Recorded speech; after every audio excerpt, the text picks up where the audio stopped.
What's happening? Welcome to Normal America Show. Host robnoerr. Sorry I'm a little late. Was doing some stuff around the house here.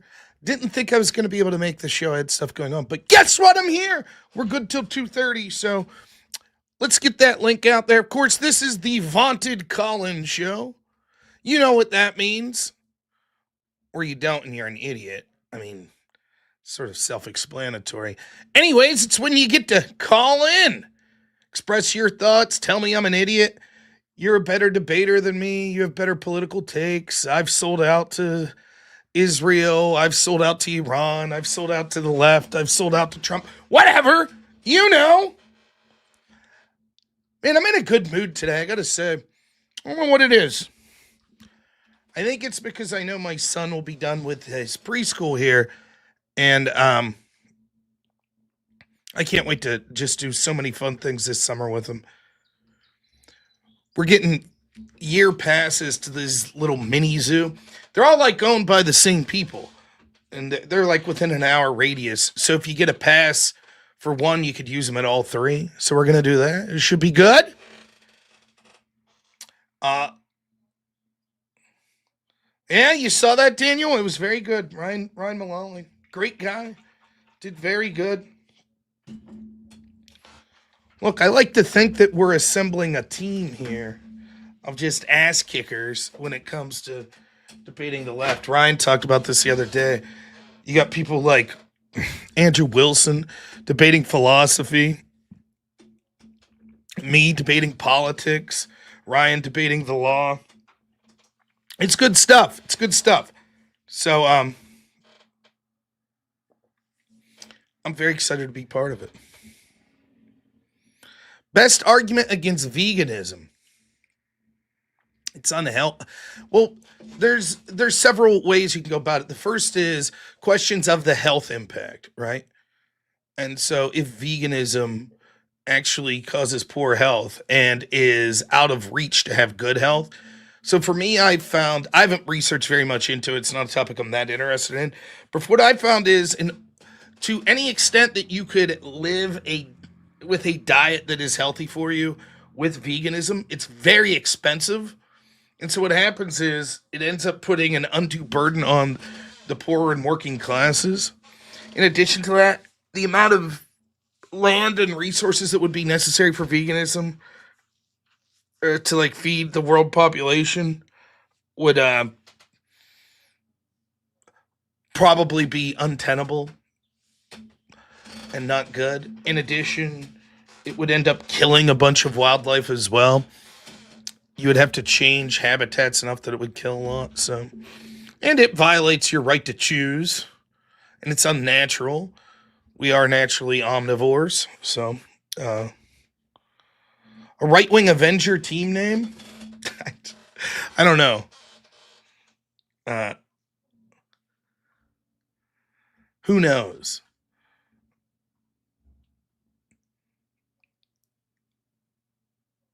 So, man, I had a roommate that was a good friend of mine. He was vegetarian. He wasn't vegan. And I remember one time I was eating KFC and he like showed me this video of like cruel conditions and animals being slaughtered and stuff. So I was doing a little yard work, weed eating, and I've audio recorded some of it and then brought it in and was like, listen to those plants scream.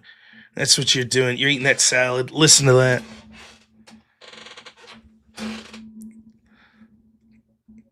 Moral argument about sentient consciousness. Not really my forte. I always thought there was a weird thing, though. Vegans are different, but like vegetarians, how about the vegetarians that eat fish? And it's like, I don't get that. I mean, if you're vegetarian for health reasons, that I get. And I actually don't have a problem with vegetarians at all. It's when they try to impose it upon you. But I don't have a problem if you choose to be vegetarian. Good for you. I actually think I could do it. I think I'd have an easier time giving up meat than I would, like, bread. I love fucking bread. Yeah, pescatarians. It made no sense to me. There was someone on the debate team that was Pescatarian, I guess that's the name for it, huh? Did I link the, I don't think I did. Did I pin the, no, it's pinned. All right, well, the call-in number's up top in both Rumble and X, or YouTube. So feel free if you'd like to call in. If not, I'll just sit here and ramble until 2:30. That sounds great. Serious guys are us. Thank you so much. Remember, 8 months. Really appreciate it. Yeah, I knew someone on the debate team that was like that, and I used to mess with her. I was like, those poor fish, you're just torturing them. Am I Orthodox? I am not Orthodox. I am currently non-denominational. I go to a Catholic church, but I'm not Catholic. I've never taken communion or anything with the Catholics.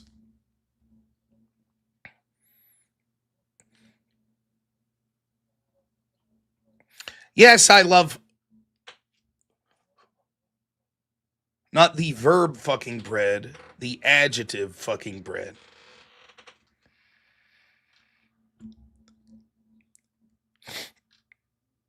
I say that a lot. I use fucking as an adjective more than I should, and then it gets me into trouble. Because of course, half the people in my audience aren't smart enough to know the parts of speech, so yeah, like I knew a person, one of the like most what's the word I'm looking for? Health conscious, like serious about their health people I've ever met was by all appearances in great shape. Ran marathons, like would wake up every day at like the crack of dawn and go jog for like a half an hour and an hour. Very conscious what they ate. Could not get over cholesterol as a problem. Just always had horrible cholesterol. Like from the time they were very young, like 16, 17, the doctor started to see. And I believe they went the route, I think, of just fish. In addition to cutting out just tons of shit from their diet, trying to it was really crazy. Um, I always find that weird. Some fat fuck like me, and I mean, who knows? I could keel over tomorrow. My blood sugar's been a mess for a huge portion of my life, but other than that, like my blood pressure's always been pretty good. Everything pretty good about me. I've been very lucky, I guess. And it's not really fair when you think about it, because there's certainly people that deserve to be healthy that do the right thing. It's like that old Aquatine commercial with Carl. He's like, "What are you doing? You running? You exercises? Somebody just stab you with a knife. So you go ahead, you get those six pack. You go ahead, get those abs for someone stabs you with a knife." Yeah, that's how I feel. It's like, yeah, okay. You know, yeah, I always wondered that too about cholesterol as a biomarker. Electric panels you're installing? No kidding. Good shit. So, yeah, fuck is one of the most versatile words in history. It's an interjection, it's a verb, it's a noun, it's an adjective. It's really a versatile word. Pretty much every part of speech it could be. It's right. I got a meat shield if I get stabbed. So what to talk about? As far as the news goes, there's sort of. I mean, let's piss off and try to chum in some groypers, right? Let's piss them off. Let's see if I can find this. Uh, Obviously, I'll have to pre-listen to this. Uh,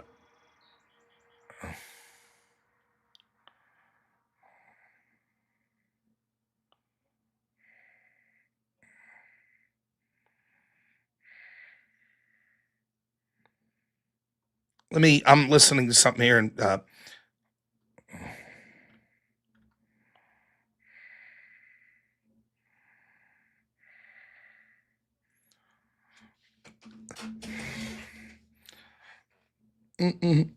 oh yeah, I'm checking something. Give me a second.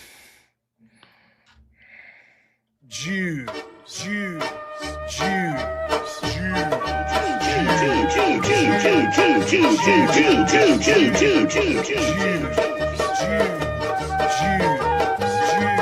Now I'm good. Now I'm speaking the truth.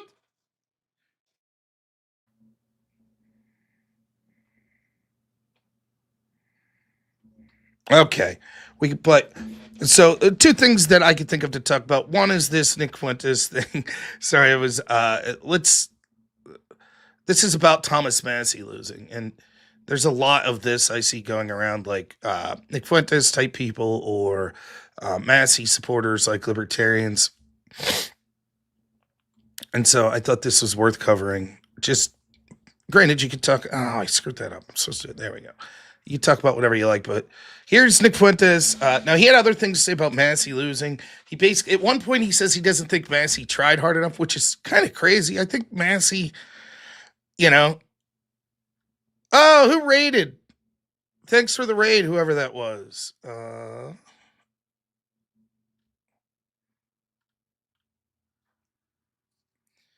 If someone lets me know who raided, I would love to say thank you to them.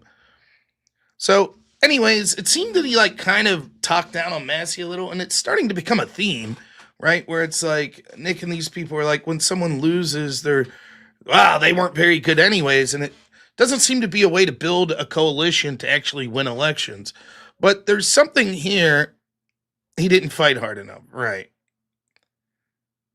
Yeah, it's always, I don't know. It's always something. I guess it's only Nick that's doing it the right way. It's fighting the right way and everything. It gets to be a bit frustrating from the perspective, Anyways, that's not really the point. I wanted to focus on this. We're going to listen to a minute and a half of this. The neocons, these people, Oops, I had it. I listen to things at 2x speed because I'm a weirdo. Kudniks, they have been in control of the GOP, and all I know is this apparatus needs Insane to be Wheels, shut thanks down. for the raid. Thank you, man. Mike That's Ball, all I thank know. you. This Rupert Murdoch, Fox News, Trump, Ike Perlmutter, Paul Singer, Miriam Adelson, AIPAC, Trump thing needs to be fucking destroyed. And I don't care who does it. It can be James Fishback. It can be Thomas Massie. It can be Steve Bannon. It can be the Democrats. It can be AOC. I don't care who does it. Fuck them. Randy Fine, Mark Levin, and Laura Loomer. I don't know where I'm going to land. I am not going to land side by side with those sick and disgusting, vile traitors to the country.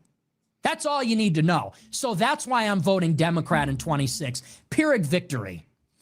And this is what I want. All these pro-Israel Republicans that are doing their little victory lap today, I saw Stephen Chung say, fuck around and find out. That's what happens when you mess with the president. All these people celebrating today, I am going to make it my sole mission to take those words from tonight and shove them up their fucking ass. Now, it's the crudeness I don't mind. That's what I'm talking about. And look, I get it. There's a lot of people that really like Thomas Massie. At one point, Massie was one of my favorite congressmen. I still am up in the fence about whether I wanted him to win or not. So I get it. I get when there is a politician that you really enjoy and you think sort of unique and they lose, like there's anger. But here's the point I want to make, and another failure, I think, in some of Fuentes' strategy here. How is this any different than the day before Massie lost? How's it any different? Once you come out and you're like, I'm not going to support Trump, I'm going to vote Democrats. Okay, then that's it. What do you think that Trump or the people in the party are then going to be more likely to listen to what you're saying? They're going to be like, all right, go fuck yourself then. You're a Democrat. We don't give a shit. And then when you lose, in this case, Massie loses, and you're like, now I'm really going to vote Democrat. Okay. If Vivek wins in Ohio, is he going to be like, oh, now I'm really voting Democrat? really super really. It's like, man, when in 2024 you were like, I'm not voting for Trump, and then you're like, I'm already going to vote for Democrats in the midterms. Okay. But if Massie had won, do you think Nick would have said, oh, well, now I'm not as motivated? He would have said, I'm more motivated now. See, we got a victory here. We got a victory.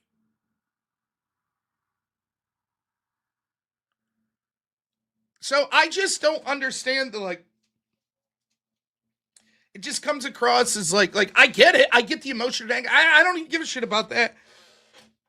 But as a strategy, it's like once you're like, that's it, I'm voting Democrat. Your frustrations of like, well, I don't like this individual thing that happened now. It's like, yeah, we know. It wouldn't matter. No individual thing was going to happen to stop you from voting Democrat. So there's no sense there's no sense trying to appeal to him. Nothing. If Trump pulled out of Iran tomorrow and released more Epstein files, you think a chance that Nick Fuentes or any of the people that are at least sort of, fans of his, including people on my show that have shared it, do you think any of them are going to be like, oh, sweet, MAGA, vote Trump, vote Republican? Of course not. So what's the point?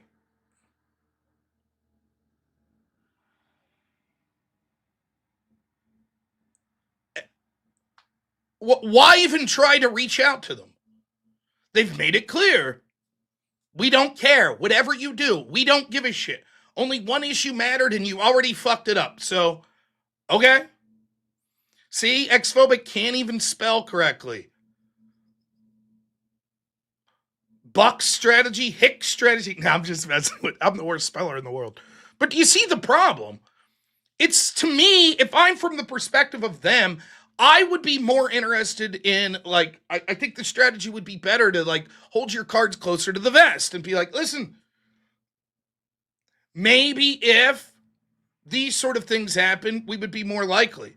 But as it is, it just comes across, and then it's like every single person that loses, it's like, wow, they didn't do good enough, and this, that, and the other. And to me, it's just like, look, and I want to be clear. I'll say this one more time, and then I got one other thing to talk about, and then we'll get to calls. I sort of want to like Nick Fuentes, if I'm honest. I'm never going to probably agree with him with the extent that he focuses on Israel and stuff like that. But I haven't been calling him a Fed. I think he's funny. I think he's smart. I think he's someone who's entertaining, right? Assuming that he's not a Fed, which he could be a Fed, but I guess so could I. But assuming he's not, he seems like maybe he wants, in theory, a country similar to what I would want. But I can't help but over and over see, like, with him, it's like, I don't know if it's like sort of his ego gets in the way or if it's just running on vibes, but I just don't get it. I don't get some of this. And, I think tonight we'll probably be covering some of his debate with Steven Crowder, which I think is very important to hit home this point. So I'm still holding out hope that some Fuentes supporters will come to their senses and realize voting Democrats is an absolute disastrous proposition, and that there are real gains that are being made by this current administration, although there are a ton of shit to criticize. Totally agree with that. But there are real gains happening, and that the opposition is so dreadful that it could quite literally mean, if they win in 26 and 28, I truly think that it means that we will never see, like, any attempt at an outside, like, woke perspective again.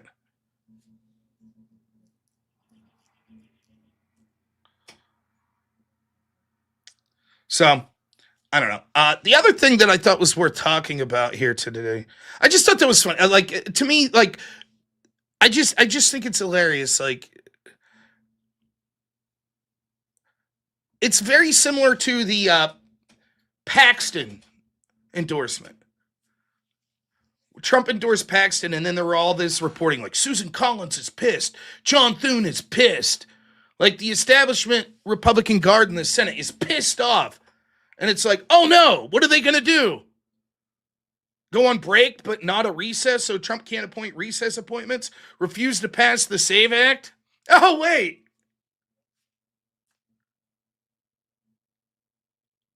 I mean, once you're like, hey, fuck you, I'm not going to do anything to help you, or I'm against you, you sort of lose your leverage. So when you start kicking rocks when you get upset, then it's like, yeah, no one cares anymore. You already said. It'd be different if you were like, I was on the fence, but you're not on the fence. You're like, that's it. Nothing will change my mind. I mean, okay. And it's the same with on the other end. It's so funny, too, because if you look at this, the very people that we're told Trump is just a neocon, like all of those old guard establishment Republicans that clearly fucking hate Trump and they're furious about things like his endorsement of Ken Paxton, who's like an America First type candidate over John Cornyn, old establishment John Cornyn.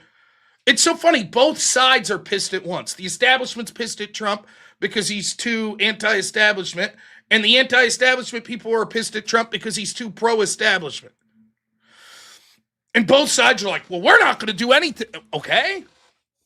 I guess that's that then. So, I don't know. I think that juxtaposition's funny. Other thing worth talking about,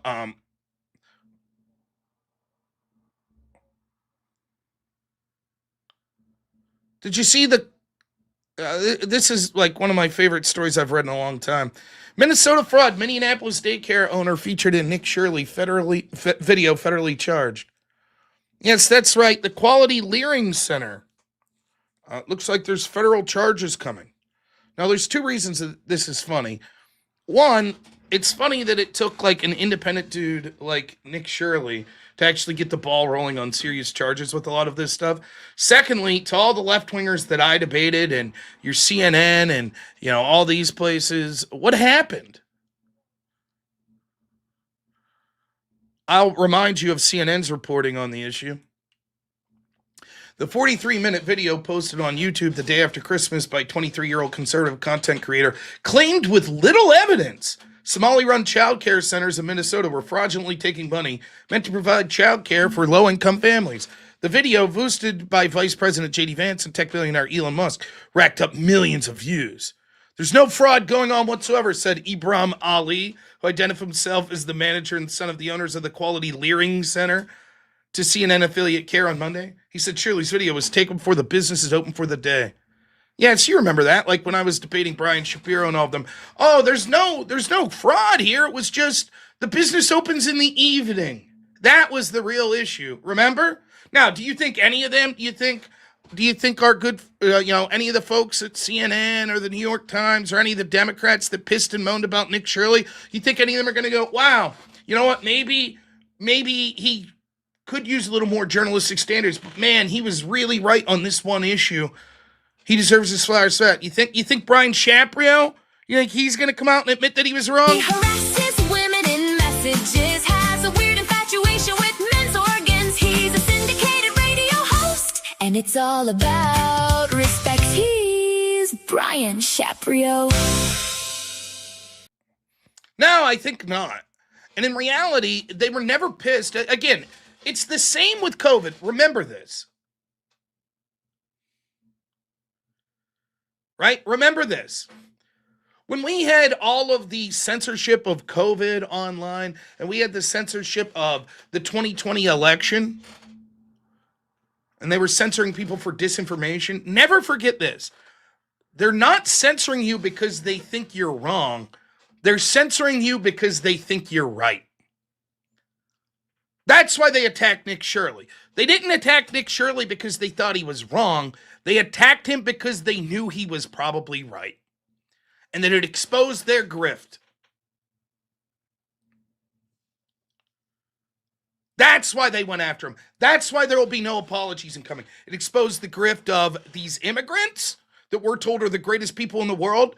That every day you find out more and more if you're a hardworking American, all of your money's just going to support these people. It exposed the grift of Democrats that push for this sort of shit. And it exposed the grift of the mainstream media that isn't media. This isn't fucking Upton Sinclair in the jungle, right? This isn't hard-hitting gumshoe journalism getting to the bottom of big corruption to the tune of billions of dollars. Everybody knew that this was bullshit that remotely looked into it, and they chose to not cover it. That's what was going on. So for all those reasons, they don't like Nick Shirley. He's exposing a lot of corruption just by going out and doing what any media network could have been able to do. And they didn't do it. They chose not to. So, anyways, the links are up there, and they're pinned to the top of Rumble and YouTube. You can talk about whatever you want. You can call in. All I ask is one thing. Please abide by terms of service. Feel free to call me a piece of shit and you disagree with me and all that stuff. That's perfectly reasonable. But don't be yelling homophobic slurs, racial slurs, calls to violence, and shit like that. Also, we'll read some super chats right here as we start. I implore you, if you like the call-in show, send some support in the tune of super chats. It would make me grande happy. It is, it's a risk that I'm taking, as I've explained. I don't really want to go into it over and over again, but as I've explained, there have been communities that have announced they're intentionally trying to take me down, and they used this call-in show months ago to kind of call in and say some shit and then reported my channel. So I am taking a risk. So if you like this show, please consider either calling in, giving a like or a subscription, or sending in some donos. I would really appreciate it. Real quick, donos, and then we got Jungle F first, then Carrie, then Tyler Watkins. Fretboard Philbro, $5, thanks. Has ever come across profiles that propagandize Jesus as a liberal? Guy named Reverend Benjamin Kremer is a prime example. Wondered how you'd tackle that. So, again, religion's not my forte. I'm woefully unequipped when it comes to theological debates to handle a lot of this stuff. What I will say is this. The way I handle it in just a general perspective is this. It's oftentimes people that don't respect Christians whatsoever, or the majority of the message of the Bible, and that fact probably despise Christians, that tell you that Jesus would have wanted everything that the progressive Democrats want. What would Jesus do, they say? Wouldn't he want open borders? Wouldn't he want us to provide health care for everyone in the world? Wouldn't he blah, blah, blah, blah, blah, blah, blah? And these people don't respect Christ, and they don't respect you. They're utilizing your religion to try to tell you that it means that you should cede power to them. My understanding is that Jesus was someone, and the lesson of Christ is someone that did say that you should protect your family and look out for your family, that did say that you should aggressively confront sin, that you shouldn't just be this hippie and hug everyone. Jesus was the man who was flipping the table of the Pharisees. So the idea, that it's just this super liberal guy, I don't see it that way. And for me, the people that are claiming that, they've seldom do debates with people. Like, for example, that John Fogelson that debated Andrew Wilson on this. This was sort of his argument. And when they started to get into the scripture, he's like, well, I think it was Paul. He's like, I don't trust Paul. Or maybe it was Peter. One of them. I don't trust them. I don't trust that gospel. So I take that section out. So you can see how quickly it runs afield. But just know the people that are doing this stuff are weaponizing it because they want to silence you. Serious Guy, thanks so much again, man, for the $2. Frank, thanks for the 10. Really appreciate it. Says for the grip. Thank you. The Jabroni Big Time $5 says some people treat their body like a temple. I treat mine like a bowling alley. How long, Nate? What's up, man? $5 says, hey, folks, like the effing stream you lefty. Oh, lefty. Thank you. Level 4 Lobster $10 says, I don't understand why I should be upset. For years, Republicans had to walk around holding the weight of Catboy Nick on their shoulders, and now he's a Democrat problem. Works for me. Love you, Rob. I saw someone actually make this argument the other day, which was basically, look, if libertarians, not so much Nick Fuentes, if libertarians are just going to come in and stamp their feet and say, we don't like this, we don't like this, we don't like this, then let them be the left's problem. And then Gizmo, $5 says Nick Shirley's a hero. Absolutely. Deserves a Pulitzer if it meant anything anymore, which it doesn't. Level 4 Lobster, 11 months a member, says Ran Out of Space, no homo. Thank you. And then the Great Jungle, $200. My goodness. Thank you so much. Also, Jungle, not only does he donate huge amounts of money, he says, hello, Rob, W chat, thank you. But he's also going to be our first caller. And then the great AJC, $20, says day shift in attendance. Thank you, man. Thank you. Tyler, I see that you're lagging. I got 2 callers in front of you, and then we'll work on the issues. But all right, first up, let's bring up our good friend Jungle. Jungle, my man, how's it going? Man, it's going. Yeah, it's a beautiful. Well, it's kind of rainy here, but I don't give a shit. It's beautiful. How I love about them sucky Pittsburgh Pirates, eh? Yeah, See wearing their hat today. They're playing in about 30 minutes? Yep. I know. I would be watching, but I'm doing this show, and then I got to pick up my son. Tomorrow's his last day of school, so he really wants to get his teacher something special. So I told him me and the wife are going to take him out to Walmart and see if we can find something. Well, I'm going to have to call the owner of the Pirates and tell him that they have a disloyal traitor of a fan who's only caring about his son right now. Listen, Complete if you get the owner of the Pirates on the line, Bob Nutting, call me, because I have about 5 hours worth of shit to bitch about to him. Around here, so the big mantra, his name's Bob Nutting, spend nutting, win nutting. That's our mantra. So this piece of shit's been a bottom spender for 25 years or 20 years, however he's owned them. So, yeah, I very much have a lot to say to Bob Nutting if I get a chance. Duly noted. If I get him on the line, I'll let him know that you have concerns. That would be something weird about you, though. Just randomly, oh yeah, actually, I play golf with Bob Nutting all the time. I'd be like, that doesn't surprise me so much. Yeah. Funny how you play a different sport with a guy that owns a baseball team, yeah? Isn't it? Yeah. It's very strange. But so yeah, what are we talking about today? What's the topic of discussion, yeah? Well, the 2 things that I was focused on was sort of the libertarian / Groyper crowd, sort of being super pissed off with Massie losing. But I feel like their strategy's been to bitch about Trump and say we're voting Democrat anyways. So it's instead of playing your cards close to the vest where you're like, hey, you should do some things to sway us to support you, they've just came out early and said, we're not going to support you no matter what. And so now it comes across as hollow when they're like, wow, now we're really going to vote Democrat. And it's but that was already the plan. So I and then the other thing I was talking about was the, it turns out that Quality Leering Center that Nick Shirley, pointed out was corrupt. They just filed charges last night against the owner. So where's all the media that said Nick was this horrible dude, suspiciously silent for some reason. Do you think this is some sort of a ploy or a grab early on, since we're early in the election year, to maybe get people's attention and just have them pay attention to what's going on?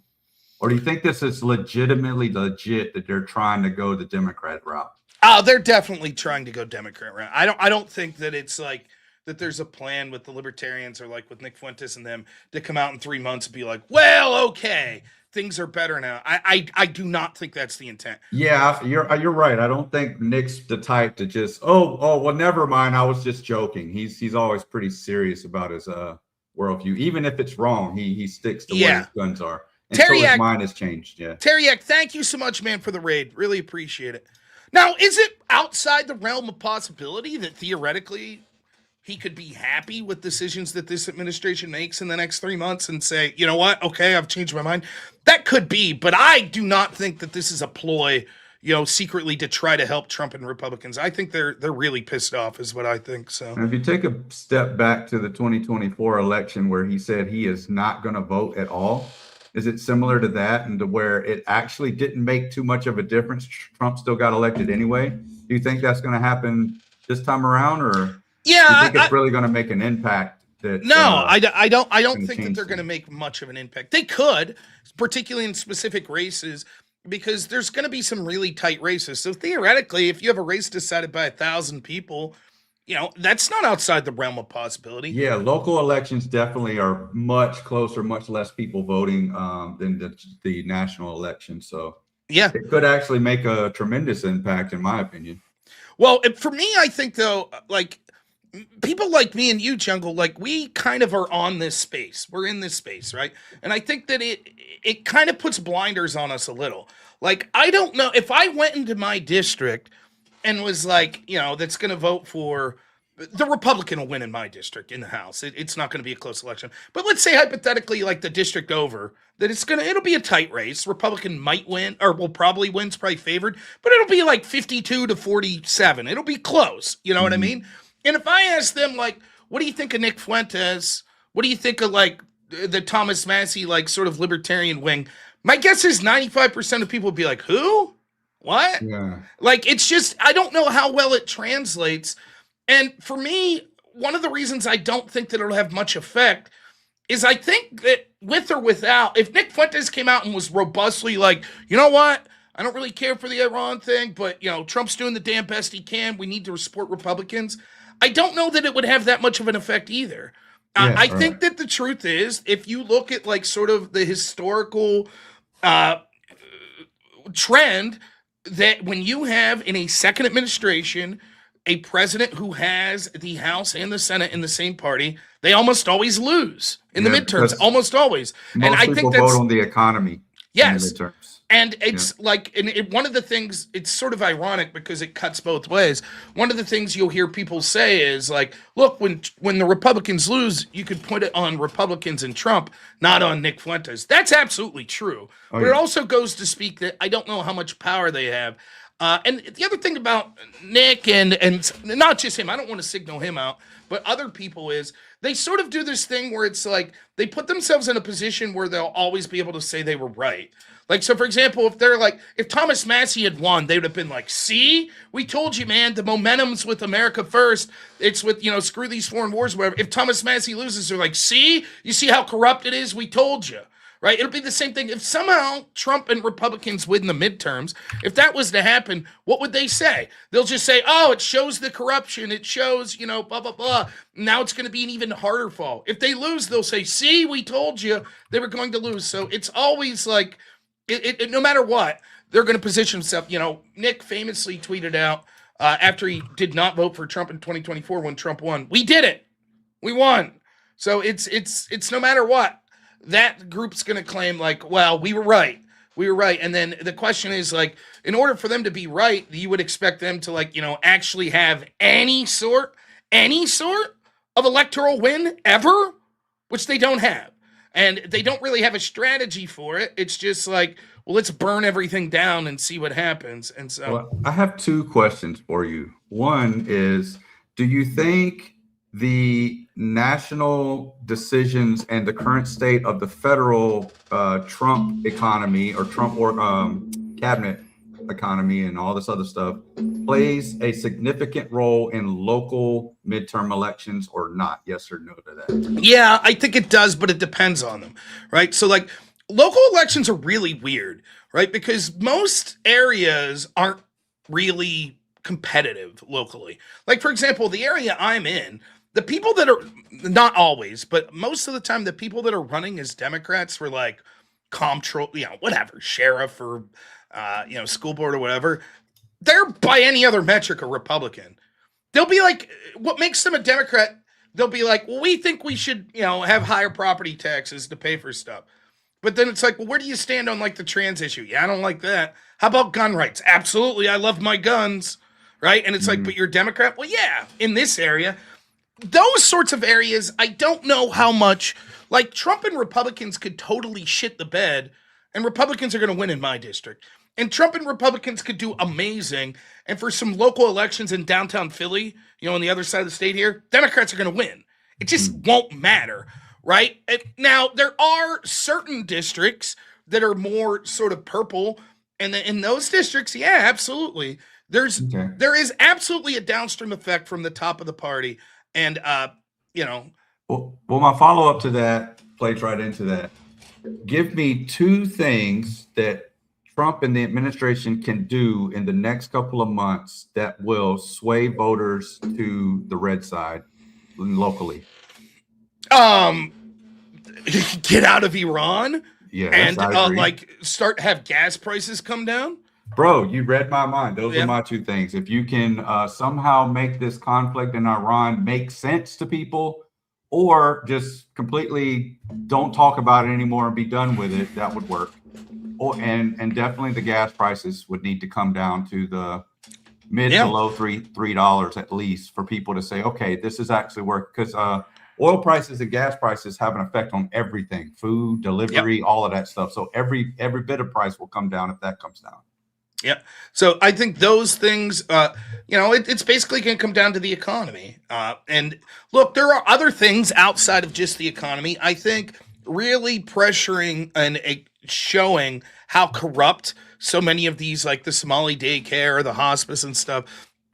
I think what the American people, they want the economy first and foremost to be good and working for them. But secondly, to the extent that it's not, that there are problems in this country, they want to see like that the things that they identify as problems are being dealt with. And it's a strong resonating message. When I talk to like random local people around here that barely know anything about politics, that are like carpenters or something like that, and they're like, why the fuck am I getting up to work every day? Every day. And then I turn on the TV and it's like, oh, these people got arrested for $22 million in fraud and they barely fucking speak English. They came over here, right? And somehow they're maimed the shade. I'm working my fingers to the bone every day, making less and less. So the first thing you do for those people is actually help the economy. The second thing you do is show the people that are getting a free ride are being punished, and that we're going to focus on, the actual citizens of this country first and foremost. So I think those things, are possible things that he could do, Okay, well, I'm going to go ahead and get off a line, but I do have one little fun question. I'm sure you've answered this. I just don't know the answer myself personally.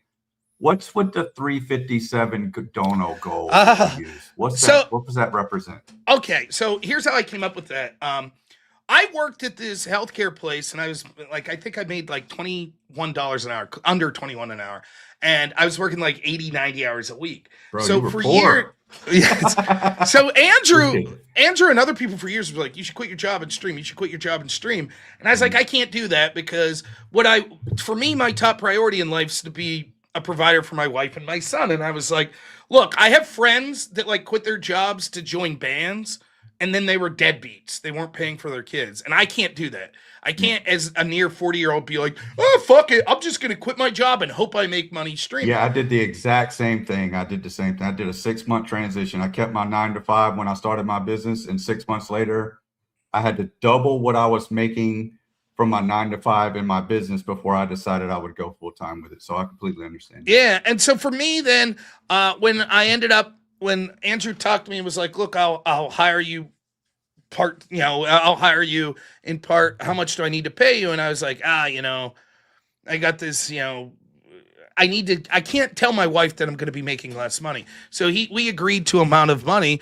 357 was how much I figured I would need to make a day streaming 25 days a week, that with also getting paid by Andrew would have evened because $357, 70% of that's about $250. So I needed to make about $250 25 days in a month that would equal out how much I was making for my old job. So, and plus 357 sounds cool. So I thought that was right around. So yeah, that's how much YouTube takes. If I make $357, that's basically after YouTube's take, I make $250. And then unlike a job where they're taking your taxes out for you, then I have to pay taxes on top of that. So you made a mathematical calculation to get to the 357. That's exactly so happened that it became a 357 Magnum. Boom, yes, boom, bam, that's bam. Exactly it. Yeah, that worked out. Okay, cool. And then I was so impressed with myself when I did this, because I'm such an artistic buffoon. So.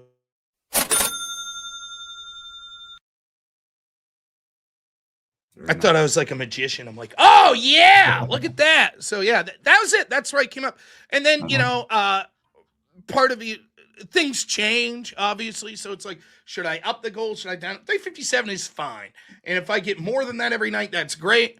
But I think that's a fair goal that I try to set. And of course, this asshole guy 2 days ago, his name's Austin Hall. He claims that's an unreasonable goal. You're unreasonable, sir.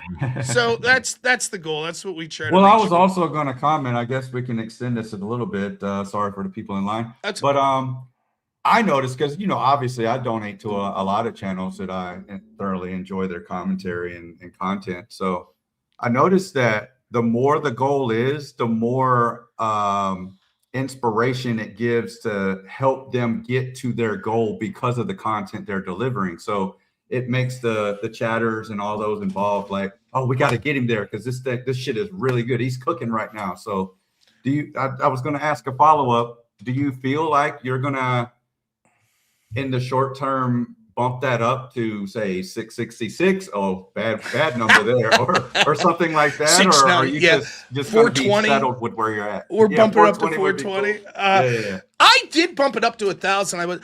I usually wasn't getting there most nights. I think that you want to have a goal that's tenable but ambitious, right? So you don't want to set your goal for $50 because then the audience, just from the perspective of the audience, if it's like $50, it's like, man, who cares?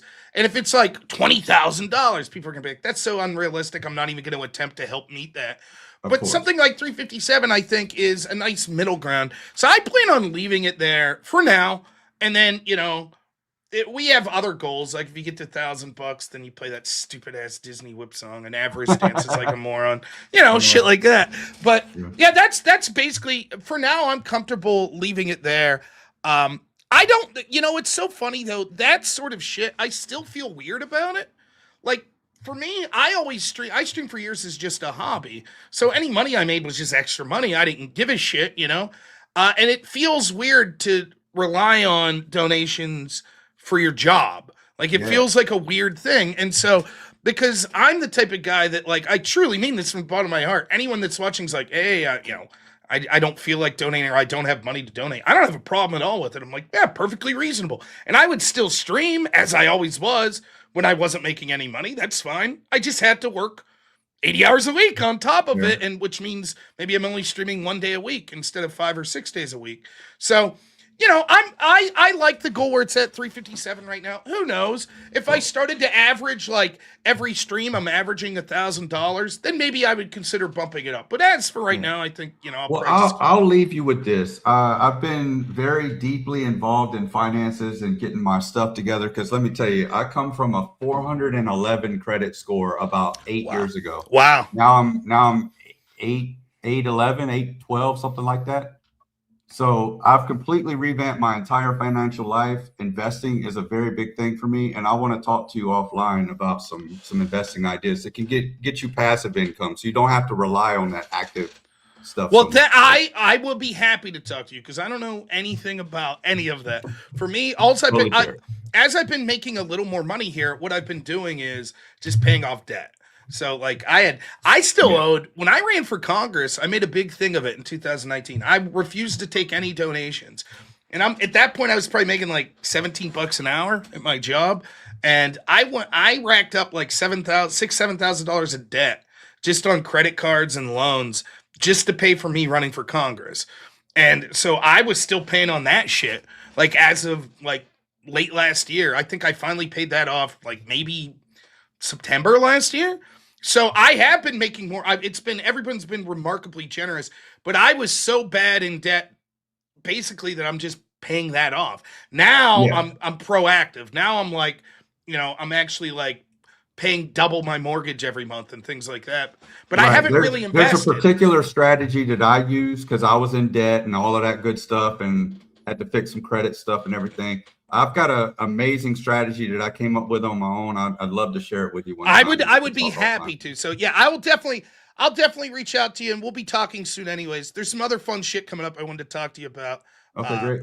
So Jungle, it's always a pleasure. It doesn't involve spurging avarice. I'm down, bro. I'm sure it probably would. Motherfucker, it'll involve avarice. If we have sedatives, maybe we could keep him from spurging. There we go.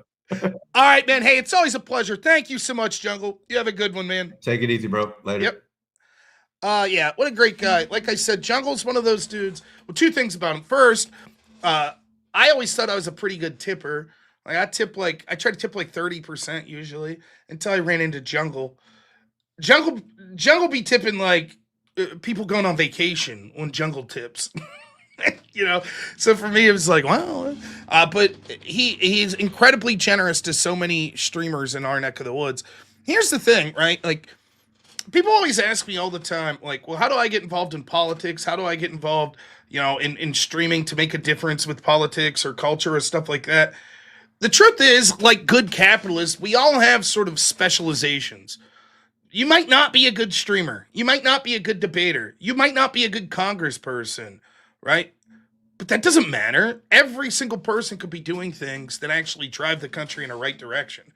And one of the things that you could do is support people. If it's not a streamer, you could support like a local politician or something like that you think is going to make a difference. And so for a lot of streamers that are on the right trying to move things in the right way culturally or politically, someone like Jungle that's supporting so heavily to so many streamers, it really does make a difference. It really does. And so I'm always very thankful to Jungle when he's supporting me or anyone else in the community. I think it's just incredibly generous, and it's always a pleasure to talk to him as well. So really appreciate it. All right, some super chats real quick, and then we'll move on to the next caller. Our good man Kurt, 15 months a member. Hope everything's going great today, man. It says winning. We are winning, aren't we? Winning at life. Kurt's winning at life. We might be broke, but we have families that we love. Really, really is worth far more than anything money could ever buy. Napa, $20 says, thanks for all the streams. Here's a little bit of payback for them. Thank you, man. I appreciate it. And then Scope Inc. €2. I don't know. Is America First the new QAnon? Not one step back. There are similarities, unfortunately, where it's just like, I think, sort of a blind faith. But I think they're a little more grounded than some of the QAnon stuff was. It got really hot. Really, really out there in the weeds, some of that QAnon stuff. All right, the link's up top, folks. We still have about an hour and 20 minutes in the show. So if you'd like to call, don't be intimidated. Obviously, don't be intimidated by me. You can talk about whatever you want as long as it's in terms of service. But the big thing that would keep me from calling in a show like this would be intimidated by the tech, because I'm an old boomer. Really, StreamYard's pretty easy. All you got, if you're on your phone or if you're on a computer, all you need is a mic. It doesn't ask you to download anything. You just click that link, and then it'll just ask you real quick to set up your mic and everything, and you're good to go. So for me, it would be like, if I'm clicking on this, I won't be able to figure it out. It's going to make me download stuff. It's really not like that. StreamYard's pretty simple. So again, the links are pinned at the top of the chat. So if you're watching on YouTube or Rumble, if you look up to the very top of the chat, there'll be a pinned message for me, and that's the link that you need to click if you'd like to call in. So next up, Carrie. Carrie, how you doing? Thanks so much for calling in. I'm good. Nice to hear from you again, Rob. How's it going? Yeah, it's been a while. Yeah, I'm calling from Spain. It's already 7 o'clock in the evening, so good evening from here. Yeah. Well, it's great to hear from you again. We were talking last week, so how are things going for you this week? Yeah, it's been good. I'm just right now I'm home. I'm just chilling, trying to prepare dinner and a lot of things. But I saw that you were online. I decided, okay, let me come along. Well, I appreciate it, man. I really do. What's on your mind, like with stuff today? What do you got? Yeah, I think what just happened is kind of the same thing that we talked about last week. I told you that people like Fuentes, Massie, in my opinion, would be terrible leaders. And I think people would see through it. That's what I believe. I think that's why he was voted out, because a lot of people could see through it. Remember what we talked about in the Epstein files and everything. He stood over it. He had the mic, he had the podium, and he never mentioned a single name. That's exactly right, and he said he would. Now, I'll silver line it a little. Maybe he still has until January in Congress. Maybe he'll come out now with the goods. I believe, though, that he never saw those names, or rather, there are names that he saw, But the problem is when you hear these people talk about this, they just like are intuiting things. Oh, we know that there's definitely that this went on and blah blah blah, and so these names must exist and the proof's there. But the problem is, like, even the names that him and Ro Khanna were reading, it was nothing. It was just smearing honest people. And so I think that he's placating into people's sincere held beliefs that there was this horrible cabal that Jeffrey Epstein was running, but it's just feelings. They don't really have evidence for it. And so he could placate to that and be like, trust me, bro, I've seen it. It's very similar in a weird way to like Adam Schiff with the Russiagate stuff. Because remember, Adam Schiff kept going on TV and was like, I just came out of the skiff. You won't believe the evidence I saw showing how corrupt Trump is. And like, it's going to come out. Trust me. And then it just never was there. That's what it feels like, you know? Yeah, it's like this guy on Twitter that has become a meme on X. Is it Rob Reich or what's his name? That he's always dropping. Trump is going down this week. This is it. Yep. Trump is going down here. Yep. Yeah, Trump's been going down every week since 2016. And it's just like, you know, now I want to be clear. Do I think that there are people that were involved in heinous crimes with Epstein that haven't been held accountable? Of course. The problem I have is, where is the evidence? Does the evidence even exist? And were the crimes as horrible as people believe? I don't know any of that. I don't. And you can't just be like, what they want to do is they're like, you know, well, these people were unindicted co-conspirators. And it's like, well, where's the evidence though? Like, what is specifically are we looking at? And, you know, if Massie saw it, look, this is hard to say. I'm not telling anyone to break the law, so I'm not telling Thomas Massie to break the law.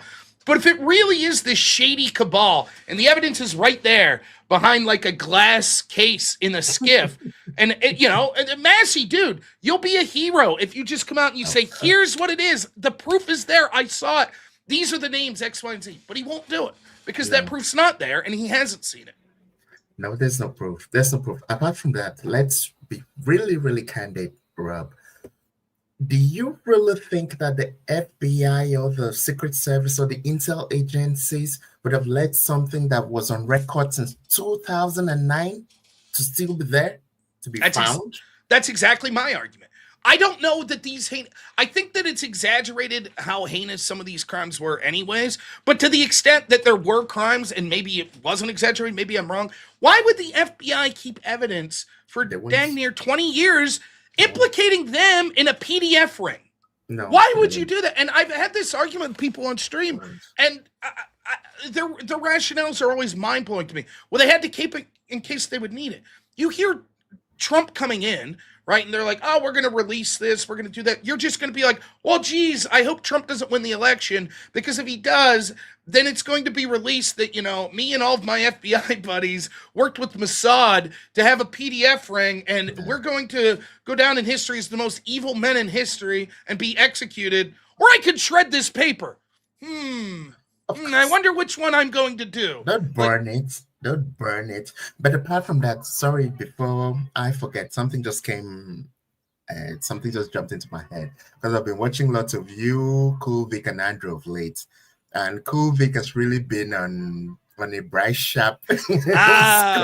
Yeah, he's Cool Vic's like a dog man. Like he latched on to just Brian Shapiro's absurdity, and he's just like, if you ever had any like question of just how crazy Brian Shapiro is, just watch Cool Vic just eviscerate that guy on a nightly basis. It's amazing. But the thing is that Rob, this guys, if you go, have you ever gone on? Okay, you've gone on TikTok. You guys do the invasions. Yeah. TikTok is basically 1,000 bright shops. It's exactly right. 1,000 bright shops, thousands of more. You open a live, all these things that. Oh, why did you vote for this pedophile? That's the prompt. So you just repeat it. You just repeat it over and over. And that's actually, sadly, like what the utility of Thomas Massie was. Because what Massie allows them to do is, like, to that audience, to the left-wing audience, they could say, it's the same thing as Adam Kissinger.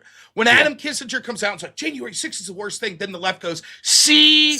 Even the Republicans are admitting it. That's, and so, the Liz Cheney's and the rest, They don't have And any evidence. I've heard it a million times. Give me your best evidence of Trump being involved. Give me it. And when you go through it, it's so pathetic. But they don't care. They just repeat it no, over they and over don't. and They lather don't. themselves into like an insane frenzy. And then the problem is this: like, you have every right to say what you want, unless you're like legally slandering people. That's obviously different. Yeah. But you have the right to say what you want and guess what you want and come up with hypotheticals or conspiracies. That's fine. But I think that one of the things that you should do, and I'm not saying you should go to jail for this or any of that, but as a streamer or someone with any sort of public voice, you ought to be careful about what you say because you don't know who your audience is at all times. And Sure. maybe when you're out there and you're saying this stuff like you're a Destiny or you're a Brian Shapiro or any of these people, someone in your audience might take what you're saying seriously and they might go out and commit a heinous crime. And that's it's unfortunate that we're Yeah, there. but Rob, I'm sorry. It's always going to be them. Yep. You are never going to hear a Crucible member, a normie, going out and committing these crimes. It is always going to be them. I You will totally agree. never, yeah. Even Even Nick, even even beyond Nick, beyond the even level of Nick. beyond the level of criminality, right? Like you're not going to hear me say pack the court. You're not going to hear me, like Wick said, go break the law, go intentionally interfere with law enforcement, and hey, you're going to end up in jail. I think that when you are informing your audience to do things that quite literally it will be obvious to see will ruin their life, they're going to end up in prison. That's an ethical failure on your part, and you just don't see that on our part. We're not going to do that. Yeah, And it's but it seems that's what the Owen Schroyers and the Knicks want. They feel, yeah, because people listen to Owen's debate with Andrew, said, I got locked up and Trump has not locked anybody. So that means maybe we should also do the same thing. You were bulldozed, okay, Ram Road as well. But I don't think it will work well for us. We are always going to be the ones who will be held to a higher standard That's of right. conscience and justice. Nobody would look at it. All the stuff that happened to Trump, if Trump does not find a way to strategically get his leaks in, it's impossible for him to just decide to, with the force, do it right now. That's the truth. Yeah, So, I totally. Look, we're on the right side of it. At the end of the day, like, I could sleep well. I'm not saying I'm right about everything, but I know this. I'm trying to do good in the world. And from the extent of this show, I'm not trying to tell people to go out and do horrible things and put their life on the line. I'm not doing that. I'm talking about like my honest beliefs, and some of it's dark. Some of the stuff I believe is really dark. But I'm not telling people to go out and engage in violence. I'm not Sure. telling them to go out there and ruin their lives by taking a stand and going to prison. I'm not Yeah. doing that. And so many of these people, again, when you listen, when you listen to it as an environment, you're absolutely right about the TikTok thing because it's sort of like this bubble that just keeps repeating it. And so Yeah. what happens is you may not have an individual that spells it all out. So let Yeah. me give you an example. I could tune into like someone like Destiny or dozens upon dozens of left-wing streamers that will say Donald Trump is a fascist, right? Then I could tune into their buddy Connor, and Connor says, I think Donald Trump's too stupid to be a fascist, but if he was a fascist, you have a moral duty to kill him. Yeah. Now, do you see what happens when someone's watching both of those? They're like, oh, well, I am convinced he's a fascist, and I'm now convinced that you're not only telling me it would be justified, but that I have a duty to go out and use this violence. Or And that, you're even sounding a lot more polished. A lot of times it's just outright expletive. Has nobody done it today? yep. Yeah, I mean, that's the you see point. this shit. And Yeah. by the way, this is the same TikTok that I used to try to put like videos up in TikTok. For me, TikTok was the absolute hardest platform, not just to like live stream and do a show, but to upload videos. I constantly got them removed. Yeah. Like I got one removed for talking about 9/11. I got one removed for like criticizing the Wuhan virus. Like, and so it's like, how can it be that this platform that's so hard to like, that's so censorious about things that aren't calls for violence, they just let these people by the thousands go on there and Yeah. celebrate? Rob, let me even give this a breakdown. Why I got into this space and I ended up becoming so America aligned, even though right now I don't live in the US, was because of this. During COVID, because I worked with kids back then, because in Spain here, because the official language is Spanish, as we all know. So English is always a second language for them. So we have what they call this they call it campamentos de inmersión lingüística. That's like immersion camps for kids to learn English with practice. Okay. So I worked with the kids in those camps. During COVID, I lost my job. Why? Because I refused the jab. Every week, because the kids came in on Monday, left on Friday. Every week, they'll stick the stuff into our noses, they'll test us. And they told me I had antibodies. So why would someone who had antibodies be recommended to take a vaccine? So I said I wouldn't. And guess what, Rob? I lost my job. Yep. It's terrible. I'm sorry, man. Yeah, until today, no one has ever spoken about it. No one has ever talked about an apology. Okay, I told you I'm originally from Nigeria. My dad lived in the US. After many years, he decided as a doctor, went back to Nigeria, started a hospital over there. During COVID, my dad died. He died of other causes, not COVID, but I couldn't be there. I watched my dad's funeral on my mobile. Why? Because I couldn't leave my house in Spain. It was absolutely for me. And after that, I lost my job. And now the same people that were calling me a terrorist called me the most wicked person on earth because I refused the jab. Today, they're acting as if nothing happened. Of course. For me, it was a similar story. I worked in healthcare with adults with like autism and other disabilities. There were a lot of people at my company that were forced to take the jab. Now, they weren't forced. Our company said you have until like the end of December. And then come the beginning of the new year, the law in Pennsylvania was such that it was like, you have to comply. And then what happened was, like, I think it was mid-December, they were like, never mind, the law got dropped. But at that point, it was too late. A lot of people were like, I can't lose my job. Yeah. And so they took the vaccine. And then it was like, now they're like, well, we didn't force you. Yeah, you did. Well, no, we rescinded the law. It never went into effect. But when you tell people you're out of a job next week if you don't get the shot, oh, never mind. We changed our policy when next week comes. It's the same. You forced them. That's what you did. It's the same. In Spain, we wore masks up till 2022. We wore masks up till 2022. And today, they just act as if nothing happened. So because of that, whenever I listen and I hear all this stuff, and I'm looking at you guys in the US, and I'm like, man, at least I wish it was like in the US. At least I could have some protests. Over here, there was nothing. Europe's worse. It is. It really is. Well, hey, Carrie, I got to let you go. I got the lines are filling up. It's always a pleasure, man. I should be doing it next Tuesday, too. So if you want to call in, always a pleasure, man. No problem. Thanks so much. Do have a lovely day. Bye-bye. You too. Take it easy.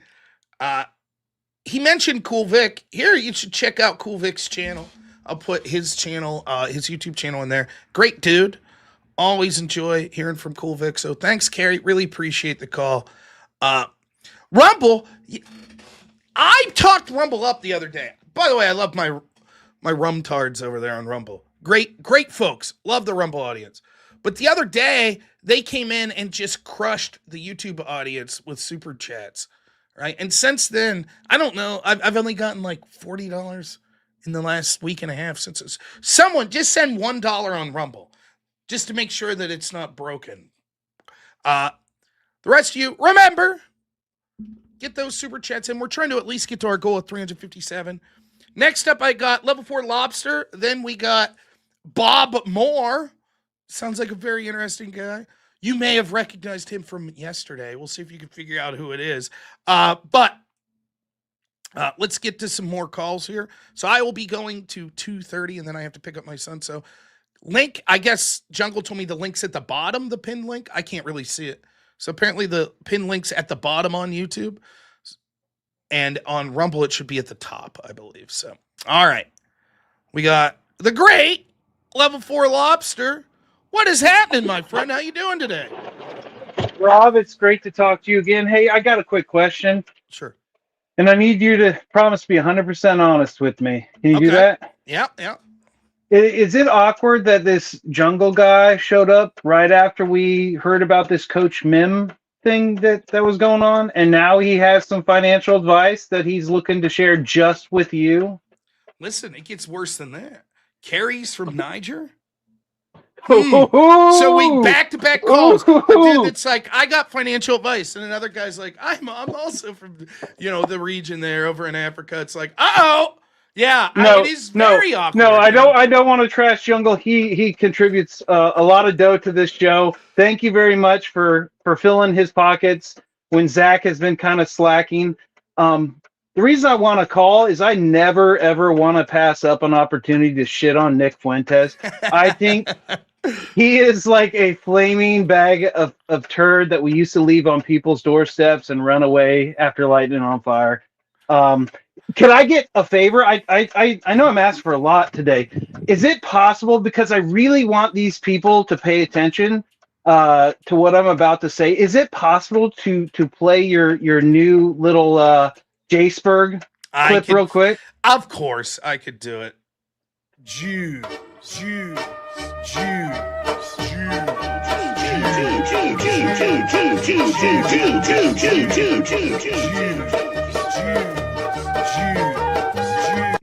Now I'm good. Now I'm speaking the truth. Yeah, look, you've been someone, and this is what I think's funny from your perspective, and from a lot of other people that share your perspective. I've been way too charitable to Nick Fuentes. Like, way too charitable. And so it's funny because some of the Fuentes people come on and they're like, I'm just disagreeing with them on how the infatuation with Israel and the idea to vote Democrat. Like, I think it's just nonsensical. But yeah, you've been on, for as long as I can remember talking to you. You're like, well, here's the thing though, like, Nick. I don't think that I don't think you have any kind of animus towards Nick personally.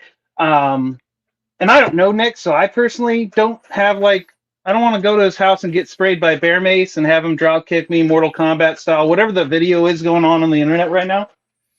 I've appreciated Nick for being an entertaining figure, and I've appreciated him for he's successful because he has found a niche where the general public, mainstream media, the politicians have just totally ignored.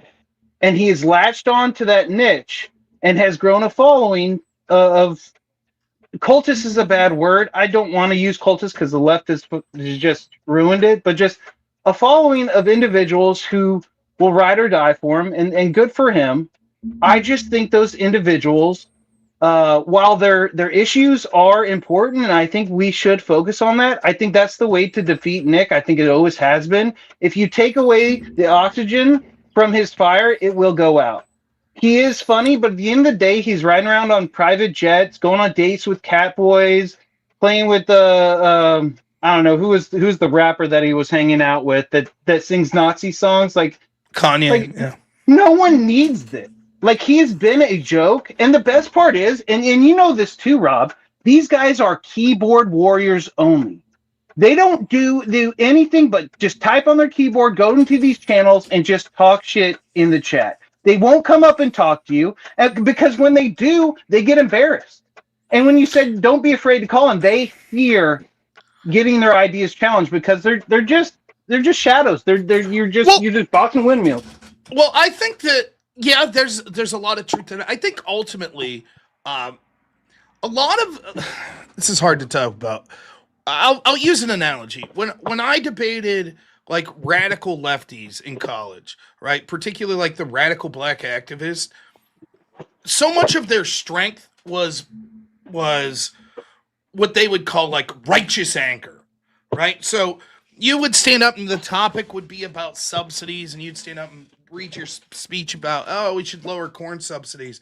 And then they would ask you, why haven't you acknowledged your privilege? And they would attack you for being white and how you were privileged, and they want you to prostrate yourself. So either the two most common rebuttals would be, yes, you're right, I'm sorry, grovel, then you lose. Or like, how dare you? And then you lose. Because they're like, how dare I? How dare you? right? And it's this performative nature. And when you learn to just be like, hey man, I'm not going to play this game. If you want to have a serious discussion, fine. But I'm not going to play this outrage game. I think that a lot of like dealing with some of these people is like that. So for example, look at Nick Fuentes when he's on Piers Morgan, right? Piers handles it. Nick comes off looking great because Piers does it exactly wrong. Piers does it the same old way, which is like, you're an anti-Semite. How dare you make a Holocaust joke? How dare you? And that's right in Nick's wheelhouse. That's right in so many of these people. They're right that we're tired of the whole world's tired of the like pearl clutching bullshit. So Nick says, about the Holocaust joke, what, too soon? Which is actually funny. Even if you're Jewish and even if you don't like Nick, it's like, that's pretty funny. That's a pretty funny joke. And Piers comes off as unhinged, and Nick comes as the cool guy who's like, this dude's having fun, and his arguments are sound, and that's the way it is. Now compare that to Steven Crowder. Steven Crowder, he's just like, Nick, we agree on a lot. I see where you're coming from. Absolutely, there's reasons to be disappointed. Can you explain me your plan? And then it's like, when there's not like an outrage, like fuck you, you're a piece of shit, you're a Zionist. When it's just like, no, I hear a lot of what you're saying. Can you explain your plan? Then there's little substance. Then it's, well, we don't know who the person will be, and yeah, you're right, it's risky. Let me reframe, right? All of a sudden, it's like, well, there's not a lot of meat in this bone. It's sort of like vibes. It's like, well, I don't know. I'm just frustrated, and I feel like, so for me, it's like, that's how you deal with it, right? You can confront it. And I don't think I would be disingenuous to do that, or I don't think Steven Crowder was disingenuous. I don't think Crowder secretly is like, I hate Nick, but this is a clever debate strategy that I've employed. I think Crowder probably believes exactly what he was saying there, And for me, that's where a lot of like the good, and I think people are starting to see it. So much of it, I think, is just, I'll assume the best and say, I think that most of these people actually really believe what they're saying and that they want the country to go in a good direction. And I think that what you see is a lot of it's like, it's sort of performative. And I know I'm going to piss off some of my ANCAP friends who I still like, but I read a thread last night that I'll get to here maybe about libertarianism and its failures. And it for me, it resonated spot on, which it was like, at the end of the day, if you're just waxing on about like, well, our moral principles, there's not really a morality in adapting a strategy that won't have any practical application. Like, that's not moral. Morality for me would be adopting things that are good, right? Morality when it comes to politics, but that also have to have a chance of happening, right? So if my position is, well, I refuse to vote until every motherfucker in Congress is out in their ass. And until then, I won't vote. And it's like, okay, then I'm never going to vote. And I can't be like, well, that's the moral high ground, because it's like, it's not, because it's zero chance of ever happening. And so it's a utopic vision that means nothing. But a lot of it's just like, if I'm always on the outside looking in, then I could always claim moral superiority. But it's actual governing. It's actually trying to make incremental, practical decisions going in the right direction. That's actually a moral, thing to do. So that's a lot of how I look at it. Well, I think one of my biggest problems with Nick has always been like, he's a cartoon character. At the end of the day, that's all he is. He's just entertainment, pretending to be a movement. And to be honest, he's just that super, super loud majority. And the fact that he's a Democrat now only kind of emphasizes the fact that for years, people didn't want to push up against Nick, other content creators, because they feared his audience. Why? Because his audience was insane and to somewhat still is. I think he's somehow shredded back or added on a few normies that I think that more people are willing to attack him now. But his first few years of really prominence, like if you win up, I think you even said you got a call. It's like you don't want to play in that playground, Rob, because it's just not going to end out well for you. And they just honestly, it's no surprise that he's a Democrat now, because that is a Democrat tactic. You will agree with me, and if you don't, I'm coming after you. Yeah, and I don't know how much. I'm not prepared to blame Nick for the actions of some of his audience, but maybe he's intentionally maybe pushed them, maybe not. I don't know. So I'm not going to label him that. But yeah, I didn't know who the Groypers were, and then this chick that streamed Stardust, she was on one day, and people were just like yelling racial slurs at her, and they were saying, I forget what the big thing was. There was like they were having like one of their like America First things, and they were like, "Oh, we actually got politicians to show up." And I just went on and was like, listen, I don't give a shit about the racial slurs. I don't care. But if you're trying to be serious politically, and like you're like, hey, this time next week, I'm going to be hanging out with like Congressman such and such. Man, if this video gets released, like that congressman's going to be like, see you later. Like, I don't want connected to that. And I was like, and just for that opinion, I didn't know shit all about them. All of a sudden it was like, we just looked up pictures of your wife. How about that? And I'm just like, okay. Are you guys married? Well, no. Okay, so then what the fuck? You're gonna make fun of me for being married and having a kid? What the fuck are you doing? You guys are all trad. What are you doing? And it was shit like that. And then I had people tell me afterwards, like, oh, you got to be careful. These people, it's like 4chan type shit. Like they'll be out for blood. They'll try to find out where you live, and they'll fucking. Now I don't know. I never experienced that level of it. I don't. But I know Andrew Wilson had a battle with them, and it started to do shit like that. And so for me, it's like, okay, if it's a situation where it's like there's very little to gain because of like the extremeness, and I'm gonna actually give Nick a little credit here. I think that Nick has, at least from what I've seen, tried to fucking tell people like that doesn't help us.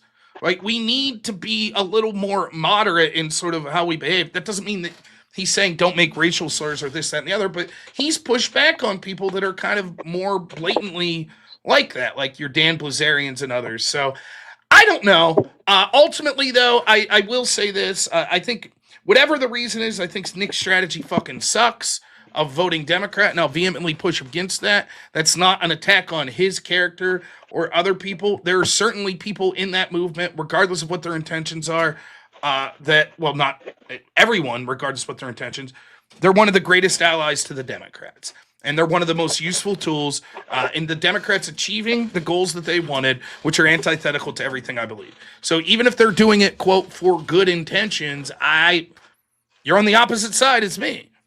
And that's that, so I don't know how to put it any more than that. And I also think that, on the online space, maybe there's some more influence there. I don't know how well that'll translate into real world politics. So. Well, Rob, I'm going to try to get done with work before your nightly show starts tonight. So in order to do that, I'm going to have to get off. But thank you for taking the time to talk with me. Of course. I got no trash talk because Trash and Nick, that really got my heart racing. It makes me so happy when everyone dumps on Nick. And once everyone realizes that he's going to be Graham Plattner's vice presidential candidate in 2028, I can't wait to see. So have a good night. All right, take it easy. It's one of the things I said in my short. I think that right now, if you were to say which party is closer to have a Democratic president, or I'm sorry, I give the game away, closer to having a presidential nominee who is anti-Israel, which party's closer? It's Democrats. And so when Nick says, I am a Democrat, and he starts to outline stuff, and then later he's like, well, actually, no, I'm not really a Democrat. If your issue primarily is Israel, can anyone make a serious case that the Democrats wouldn't be more likely? You could actually get donor money as a Democrat to be anti-Israel. I don't know where that's coming from on the right. And so, I don't know. That's how I see it. Now, as always, what's happened is, as we get later in the show, we got a bunch of callers lined up. So we'll probably have to shorten the times. You all jobs in the audience, please consider, we're trying to get to that goal of $357 today. As you heard me explain to Jungle, it's like a scientific formula that I came up with here with that. So, all right, next up we got Tyler, Dr. Sticks, Wrongful Lee, and then X-Phobic on the line. So, Tyler, what is happening? Tyler Bob Moore, how you doing today? Oh, I think you're muted. Professional streamer. Hey! Yes, nailed it.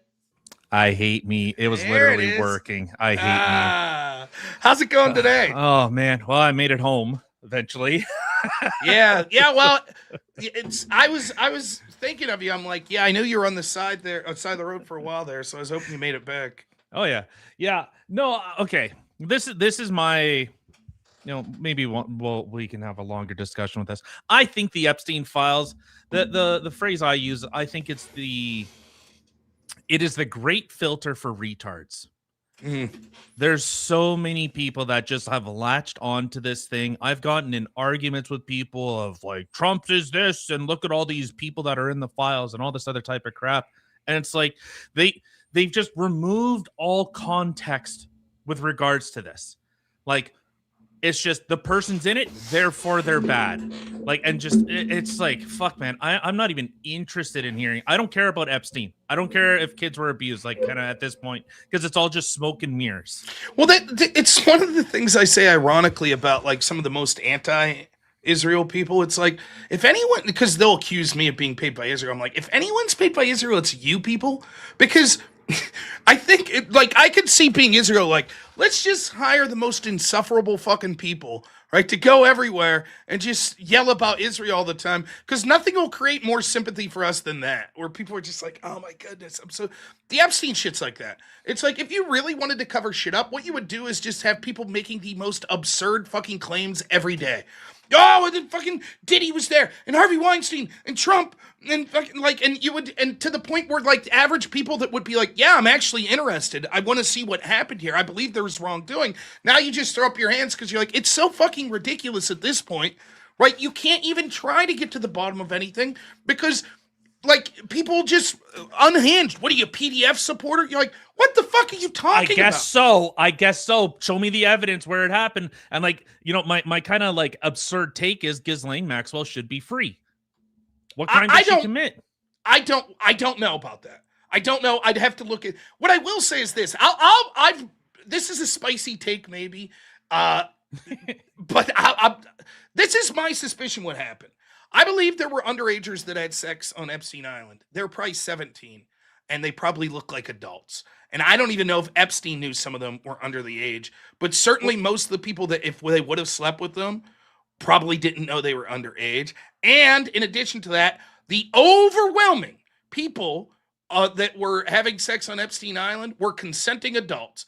And I think a healthy portion of the victims now probably were consenting prostitutes. Oh. And now they see that they could get a payday by being like, I was a victim.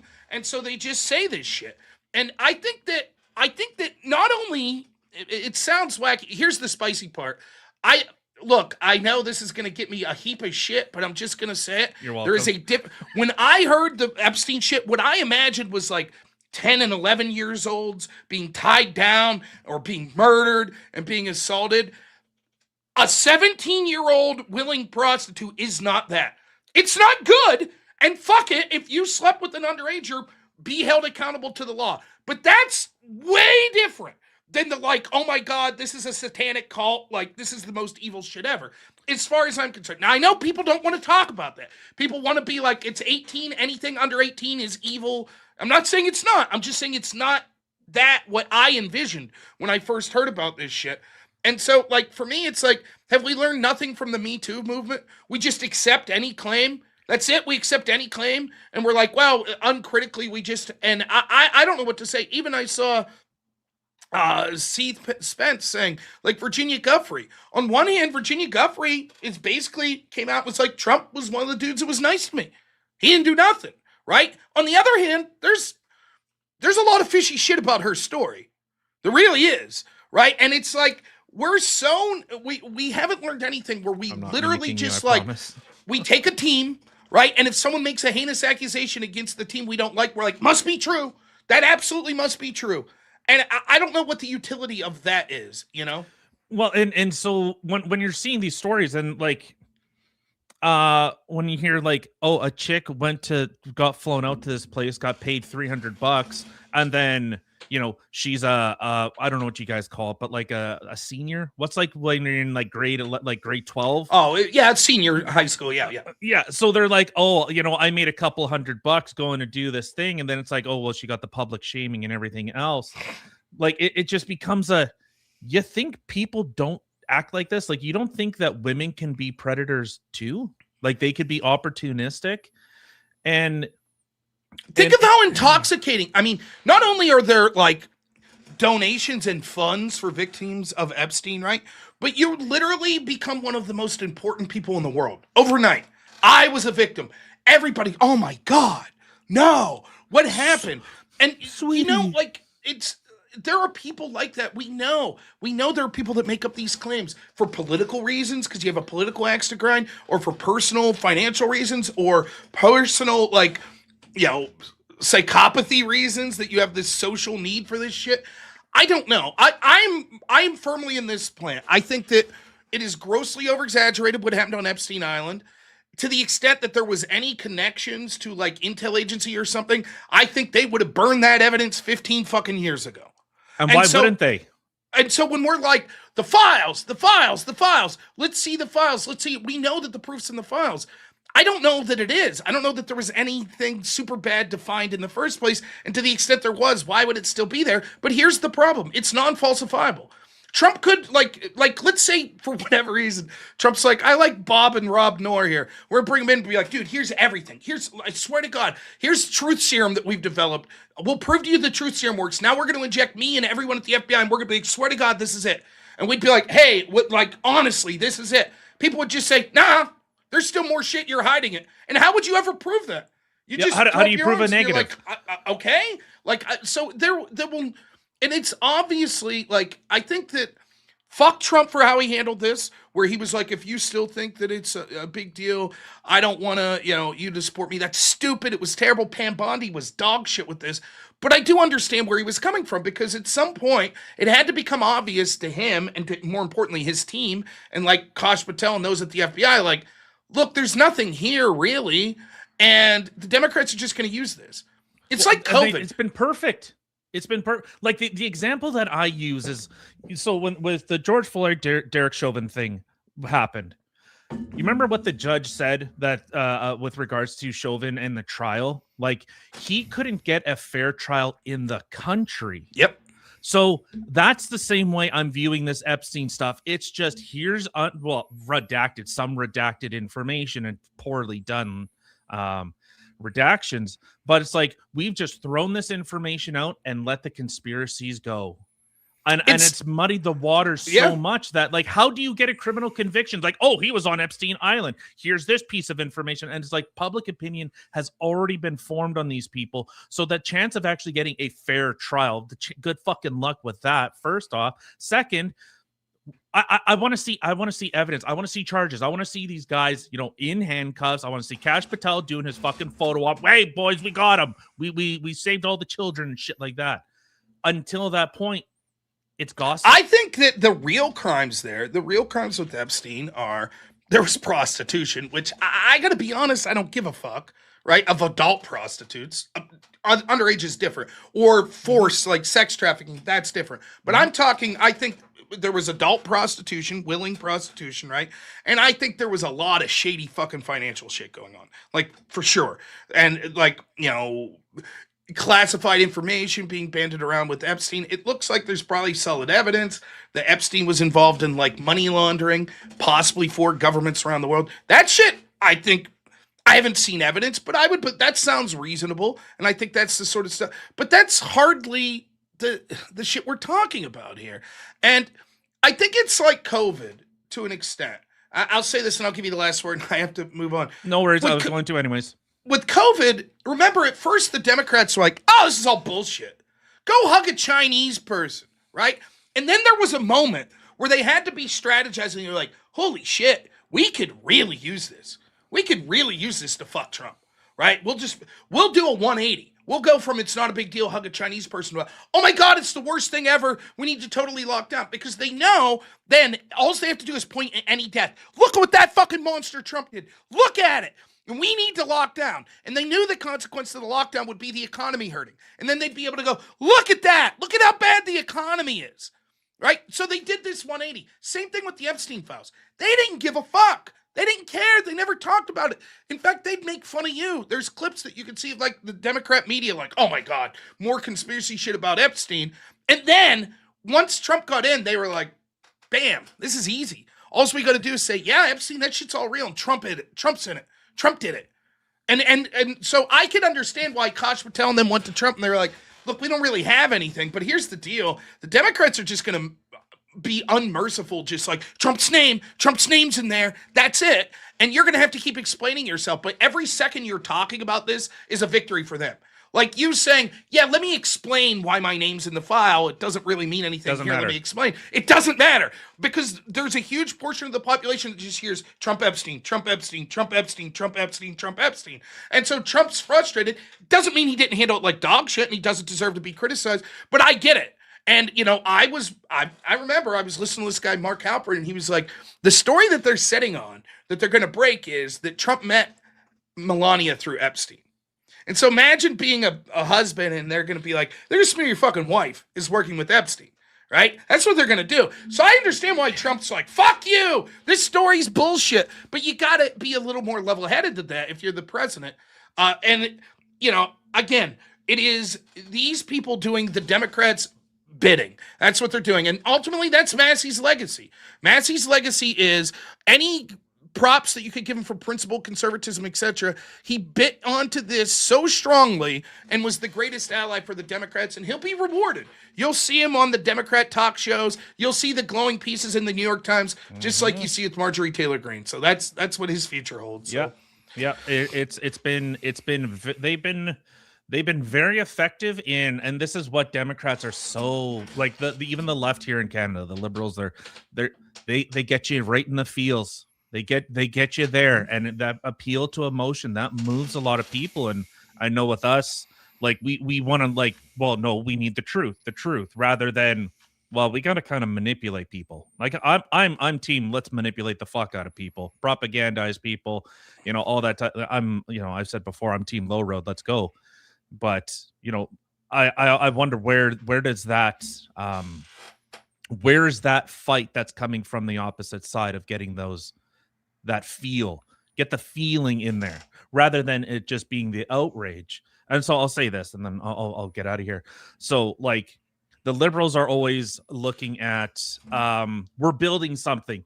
Join us. We're building this movement. We're moving towards something. They never say what. It's very nebulous. They're always moving towards something. And the right is like, yeah, but that's bad. But that's bad what you're doing. But we're building something, Rob. Don't you want to be a part of what we're building? It's like, yeah, but that's hurting a lot of people. But we're building something. Why do you want to stop people from progress? So absolutely, man. Totally get it. Thanks for having me on the show yesterday. No, I really appreciate it. And thanks for calling in today as well, too. So have a fantastic day, brother. Yep, you guys have a good one. So we'll put the channel out here. You guys should check out We're Offended, You're Offended. I'm a lot more yelly on my show. Well, that's of course. I am too on my non-call-in show. I usually am yelling a lot more. So, all right, man. Hey, take it easy. We'll put the link out there. Yep, have a good one. Thank you. See ya. Yep. So here is the channel, his Rumble channel over there. So check it out if you haven't, and we'll put you here in Rumble as well. Yeah, it's tough. What? For some reason, it didn't link on YouTube. Temporary. Here we go. All right. Next cup. Remember, we're trying to get to that goal of $357. So if you have it in your heart to donate to a guy who's just going to be greedy and probably piss the money away in some way, please consider doing it. Next caller. Maybe a new caller. I don't recognize the name. Dr. Sticks? What's happening, man? Good evening. I am Dr. Sticks. I'm obviously a new caller. Haven't been here before, so I don't really understand how this kind of works.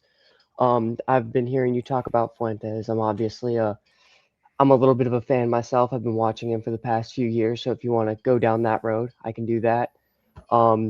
Epstein stuff, I've been kind of keeping up. Wherever you want to go. You can pick one or the other. Like, it doesn't matter. Do you want to talk about the Epstein stuff? Sure. Okay. So I think it's go ahead. Just give me your general overview. Like, you think that how bad do you think it is, and do you think Trump's committed some heinous crime, or is intentionally covering it up, or some combination thereof? I'm gonna make it really simple. if Trump was in the files when Biden was in office, they would have used that whole-handedly. Yeah, I And if agree. he was in the files, even maybe in 2016 when he was running, they would have pinned the second that they saw him getting, kind of popular, they would have been like, boom, Epstein man. Yeah. So I believe that he was probably on the island at some point, but let's kind of look at everybody else who was on the island. Everybody and their mother was kind of over there at one point or another. You had a bunch of, let's call it like it is, a bunch of Jewish billionaires over there. You had Trump, you had everybody. To my understanding, the Adelsons were over there. There's a lot of, I don't need to get into names, obviously. No, I get but what you're saying. There certainly were a lot of powerful, connected people, not just in politics, but also in culture, right? You had people in the academic community. I mean, you had a prince from the United Kingdom that was there. So yeah, without a doubt, there's a ton of powerful, connected people. Yeah. And we'll go further even with the Israel connection. Yes, it's absolutely true. The Ghislaine Maxwell's dad seemed to have significant connections with Mossad. It's certainly true. Well, the thing is, like, obviously, I know you're on YouTube, so we don't have to get into this too crazy, but Jeffrey Epstein went on Israeli television admitting to be a Mossad agent. So I don't know if you've seen that, but I have not. But let's say I could, even if that's true, I guess my question is, the implication is this, right? You tell me if I'm wrong, that he was working with Mossad to sort of basically film people to get blackmail committing these heinous crimes, right? And so if you are, let's say, I'm just going to pull some, I don't have any proof this happened, but let's say like the prime minister of Italy shows up to Epstein Island and sleeps with the 15-year-old, and Epstein had cameras in the room, and then Epstein gives that information back to Israel, and Israel goes to the prime minister of Italy and it's like, listen, here's the deal. You're gonna be on our side. You're gonna do this, this, and this, or we're gonna release this footage.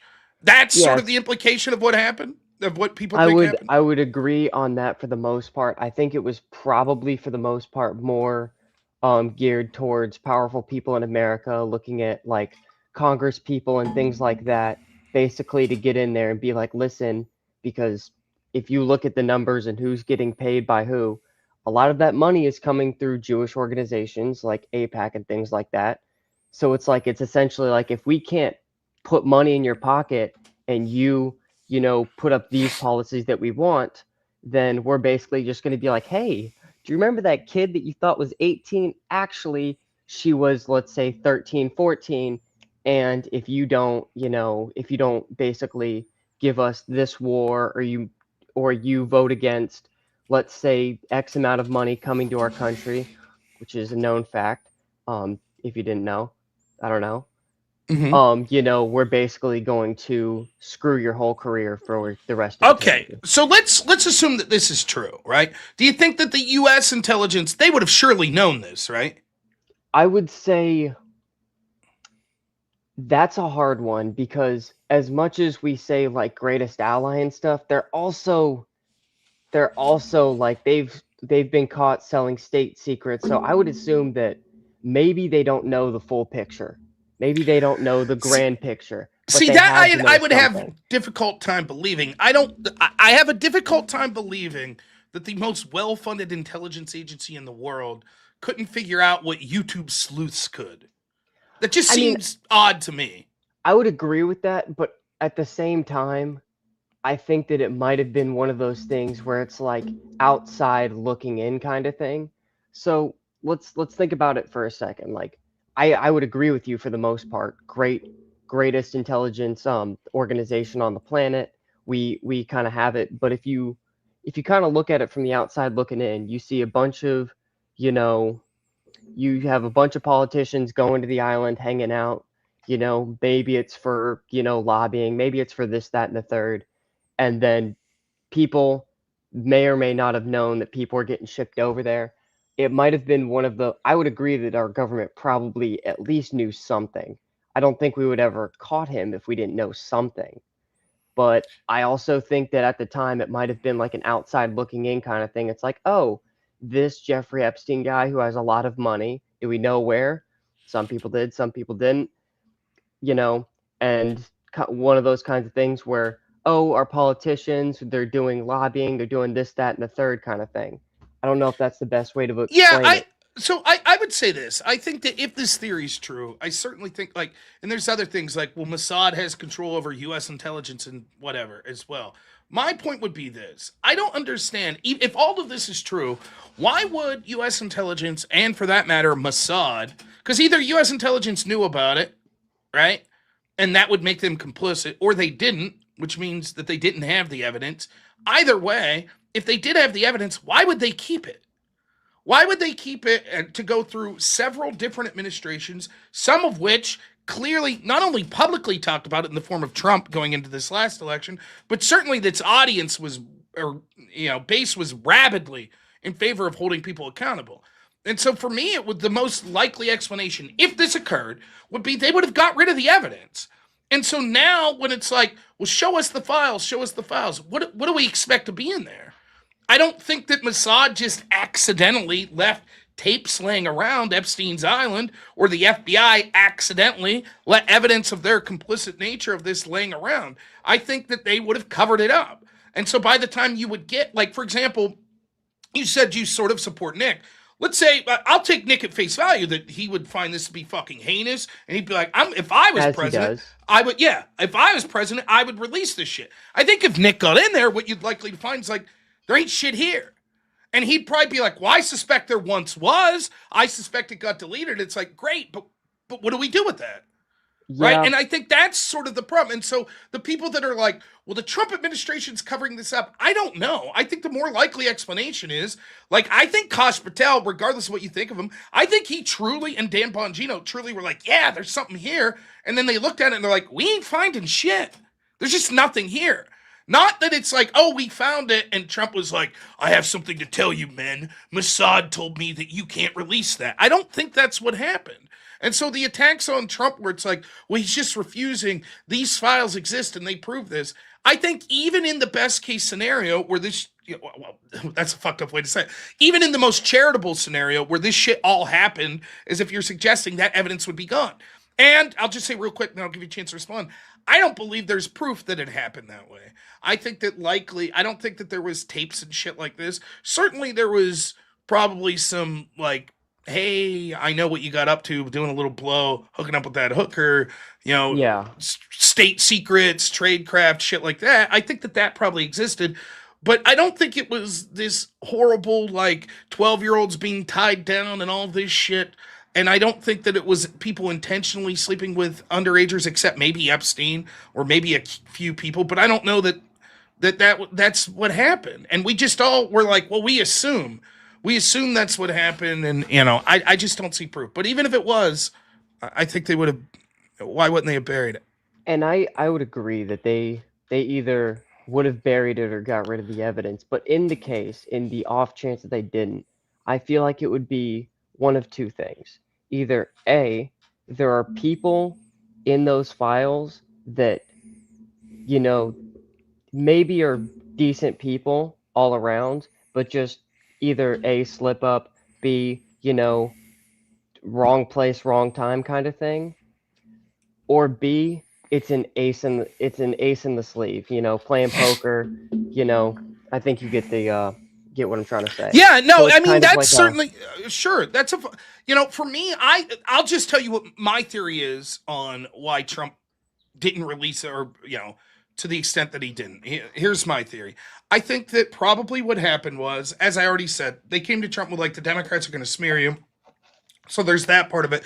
But I think the other part was that Trump, let's assume for a second that Trump's not a, sexual assaulter, and that he's been smeared since he decided to run for office 2016 over and over and over again as committing heinous crimes against women. So if anyone, again, let's assume he didn't do those crimes, right? If anyone would be sensitive to the idea of false allegations like damaging you, it would be Trump.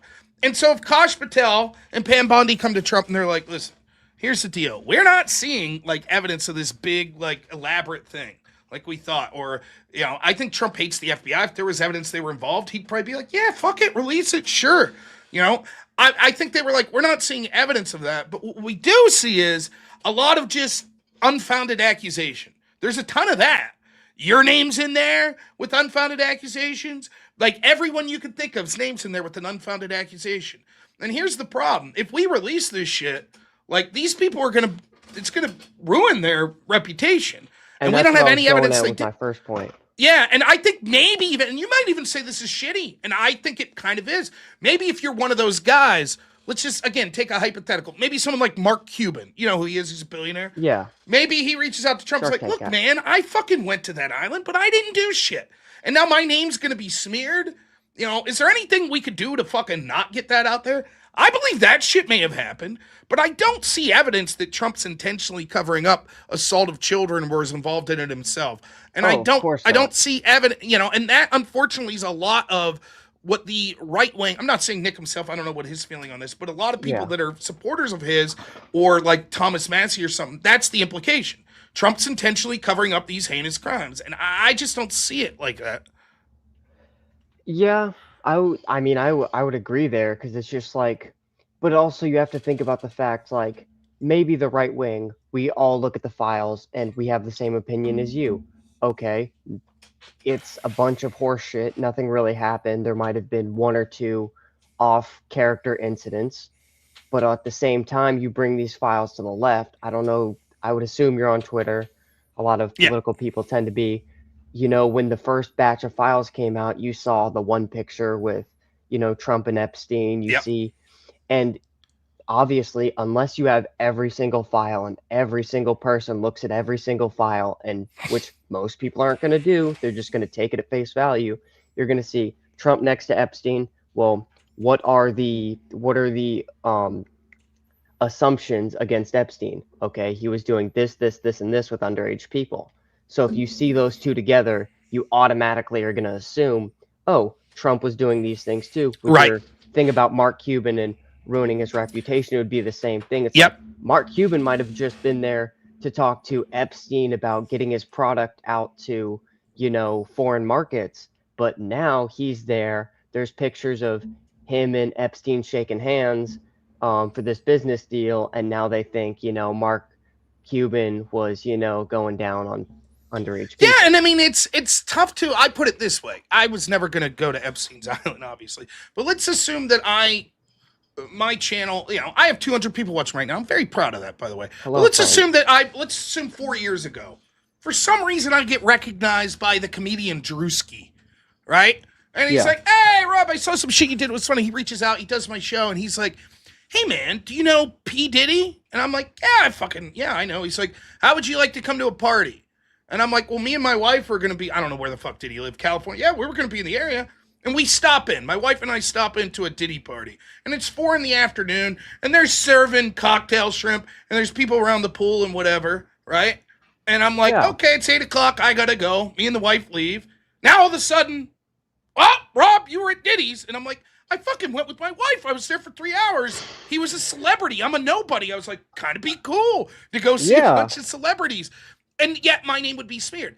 Or then take this other example. Let's say that, you know, I'm a piece of shit and I want to cheat on my wife, which I don't. But let's assume I did. And I go to a Diddy party, right? And there's beautiful women walking around in bikinis, right? And this woman comes up and starts talking to me. Am I going to card her? Am I going to be like, excuse me, ma'am, can I see some ID? Probably not. It's like I'm gonna one be of those like, things. "Hey," Most you know? people aren't going to do that. Right. It's just like, it's not like you see a good looking woman. She starts talking to you. You've been talking for like an hour or two. And she's like, hey, let's go back to my place. It's not like, stop. I need ID, proof of citizenship. Like, you're not Right. doing that. You're just, and then maybe Epstein's doing that. And he's like, aha, gotcha. That chick was only 17. It could have happened, right? I'm not saying, but I'm just saying, like, I don't have enough evidence in front of me to know for a fact that shit was happening, or that, even more importantly, that Trump's intentionally covering it up and that they're sitting on evidence. I got to let you go. I think there's another sort of tangential. Oh, Nick of course, Fuentes, of course. but Great talk. I do these shows every Tuesday, Thursday, so feel free to call in again. I'd love to spend more time talking about it. I really appreciate Oh, it. yeah. Chat, give this man money. He deserves Yes, it. now we're talking. Thank you so much, man. You take it easy. Of course. Have a good one, man. All right. We have one more caller coming up. Our good friend Xphobic, who I've been talking shit to for like 3 weeks now. So it'll be a good call, I'm assuming. But I implore you, we're trying to get to that goal of $357 so we can tell Night Shift tonight when I'm doing the show that they can kiss the ass. Day Shift reached the goal. We're going to do it. So consider sending in some super chats if you like. Would much appreciate it. All right, let's bring in probably our last caller. Remember, I only have like 20 minutes. I got to be out at 2:30 to pick up my son. But we are going to try to do the call-in shows every Tuesday, Thursday. So you'll have a chance if you want to call in again. Anyone who already called in, or if you didn't and want to call in some other day, usually every Tuesday and Thursday. So X-Phobic, what's happening, X-Phobic? Nice to finally talk to you. What's up? How you doing? Good. Now I don't have the advantage of you having to slow type. Yeah, yeah. It sucks, man. It sucks. I've been there. Like someone's saying something on a stream and you're trying to argue with them typing. I type with one finger, so it's like I can't keep up. And then you make like a series of statements and you're still addressing the first one. Right. I get it. So, but I'm gonna up your mic volume a little if you want, or if you don't mind. So what's up? So I know we've sort of had some discussions about like Nick Fuentes, Israel, etc. And the sort of, I think most of what we've been talking about, sort of the general idea of should we vote Democrat and the utility in that. Correct. Yeah, that's actually what I wanted to talk about. Because to me, I find it very interesting. Mm-hmm. And I think if you want to give Nick its proper due and consider the plan and analyze it, I think you have to kind of see what it is he's actually trying to do here. And he's trying to address a problem, well, two things. One is the problem of a moral hazard of Republicans, that they can promise the base of voters all sorts of things and then not do anything. But then the voters are kind of captured. It's like, well, we're going to vote for you anyways if you don't keep your promises. So I think it's hard to deny that is an actual problem. So let me, if I can, let me try to steelman this position a little and using an analogy. It's like when you hear, like, I remember Charles Barkley, the basketball player, saying this before. He's like, listen, black Americans, if you want Democrats to actually do something for you, eventually you'll have to not vote for them. Because right now, you're just a reliable, they know you're going to vote for them, so they have zero incentive to do anything for you. That's sort of the argument that you say Nick's making. There's layers to it. But yeah, that's sort of the main thing. Because it's true, like, Democrats do need black people to win. So if black people say, oh, we're going to vote Republican this time unless you do promise us X, and they actually do it, well, if they want to win, then they got to actually promise X and do it. So it's like a leverage play. And then the other factor is that how would I say this?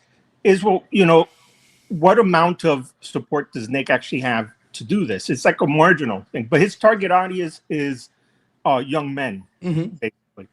And so I think the other part of his project was doing, he's trying to kind of create a consciousness among young men to think of politics in these terms, that you are a person at the bargaining table and you could hold the cards and you could leave and go to the other group if you want. The same way people like Ben Shapiro or even this guy who dumped a lot of money in Massie's campaign, Paul Singer, he was a Democrat. Ackman was a Democrat. They took their cards and they went to the Republicans after October 7th.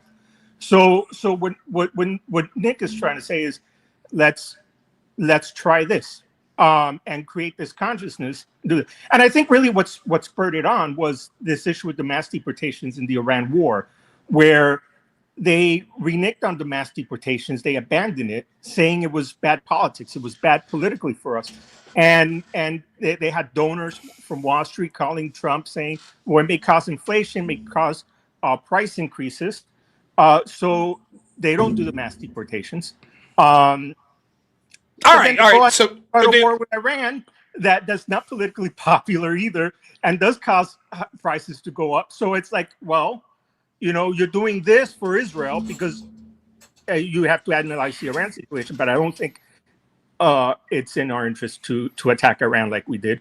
Okay, if I can, so I think I've let you outline the case. So here's the problem I have. I could approach this with three different arguments I want to make.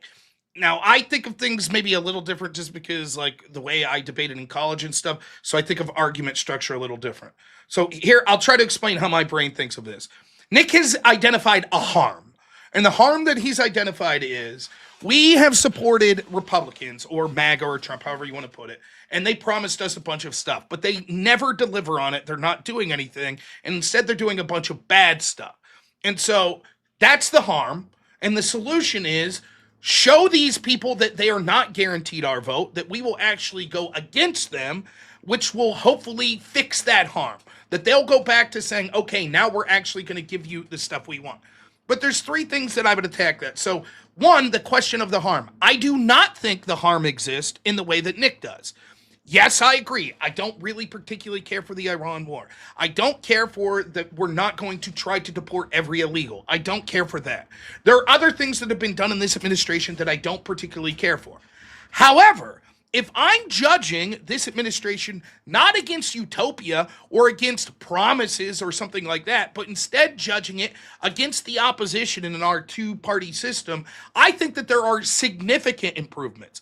I think that the border being secure is an amazing achievement that it took Trump about 1 week to do. I think the fact that we have net negative migration, even the Cato Institute bitching about it, is something that's great. The fact that we've seen H-1B slashed from where they were is an absolute fantastic thing. The fact that we've seen justices that have had incredible decisions that will affect this country for 30, 40 years in the future, like Chevron deference being ended, Roe v. Wade being ended, the Voting Rights Act, the racial gerrymandering portion of it being ended.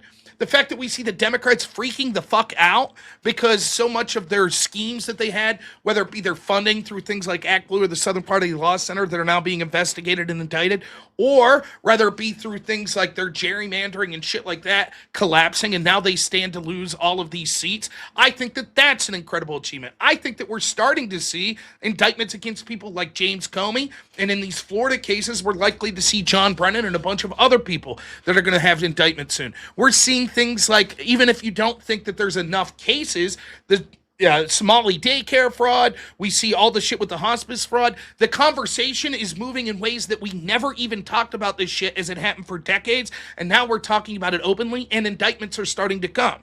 So I think there have been some really good achievements. Is it perfect? No. Is it far better than the opposition? Of course it is. So that's my first argument, and then I'll leave you respond. I don't think the harm's as bad. So it's not that situation that I said with the Black Americans. It would be like if Black Americans were getting half of what they wanted from the Democrat Party and would get none of it with the Republicans, but they're pissed and saying, well, we're going to vote Republican anyways in hopes that we get 3/4 of what we want instead of just half. Okay. Well, I'm not denying that there's been some good things. Now, when it comes to like the justices of the Supreme Court, of course, that was like from the first term. But he's also trying his best and having a lot of success in his team arguing the cases in front of that court and winning that. Like that's his team that's doing it, and he's putting in more judges at lower levels as well. So, but if you look at the and all that's good, but if you look at but I kind of view that as all that is good, but I kind of view that as like side dishes. But if you look at like the main course, is the main course for you, or is the main course for the donors, and Israel? Okay, really? Well let's accept that. Let's accept that framing. Would it matter? Like let's say that the donors in Israel are getting 99% of what they want, and I'm only getting 60% of what I want. Okay. Well, 60% is better than 0% that I get if I vote Democrat.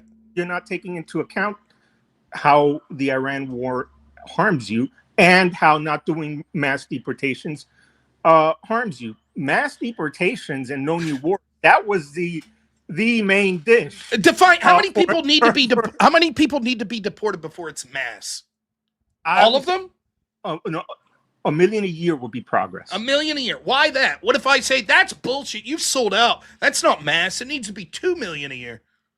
Why is the number 1 million? What's the arbitrary nature of that number? If there were an explanation why it's not 2 million, and if I only do 1 million, demonstrating a will to try to get this program going, but you want 2 million. I think if I were to explain, well, we can't logistically or for X and Y reason. But there's progress being made is one thing, but there's no progress being made on this. Of course there is. Of course. No, do you believe there's net negative migration for the first time since the 60s? I'm not sure whether to believe that or not, to be honest with you. Okay, if that let's say this. We don't have all the time in the world. Let's say that number is true. Okay, is progress being made? Yes, but not the kind of progress that we need. And like I said, see, let me explain it to you, because that is like here is a little nibble of the steak. Instead of we're cooking the steak to serve it to you. But when it so here's the corporate tax fine. Let's accept the analogy. So we wanted the whole 12-ounce steak, but we only get 1 ounce. So what we should do is send the steak back and politely order a plate of dog shit to eat. And then we fill our face with the dog shit and go, much better. I didn't want that 1 ounce of steak. It sounds like you're getting even less than an ounce. I don't think that's the. If we went from 10 million coming in 4 years to net negative within 2 years, I think that that's a hell of a lot of progress. I don't. And then you want to vote for the people that want to usher in another 10 million? Yes. And I'll explain why. Now, who's going to win the House most likely? Most likely Democrats. Okay. Now, if you represented a group of people and you said, we're going to vote for the Democrats because the Republicans didn't do mass deportations, and the Democrats win, even if it's not your fault, but there's an ambiguity whether you contributed or not, do you have a bigger bargaining position when you say, oh, well, I could now we could support the Republicans that they promised? No, why would you? Not at all. Like, anyone could do that. Okay, did Nick have a better bargaining position when he didn't vote for Trump in 2024 and Trump won? No, because he won. Okay, let's ask that question real quick. What if Republicans end up winning? Does that mean Nick's bargaining position and those that follow him, it proves that they really diminished their bargaining position? Yeah, it would be diminished. I don't think so. Right? I think it would show that they never had the numbers they thought they did or that they projected, but I don't think that all of a sudden, right?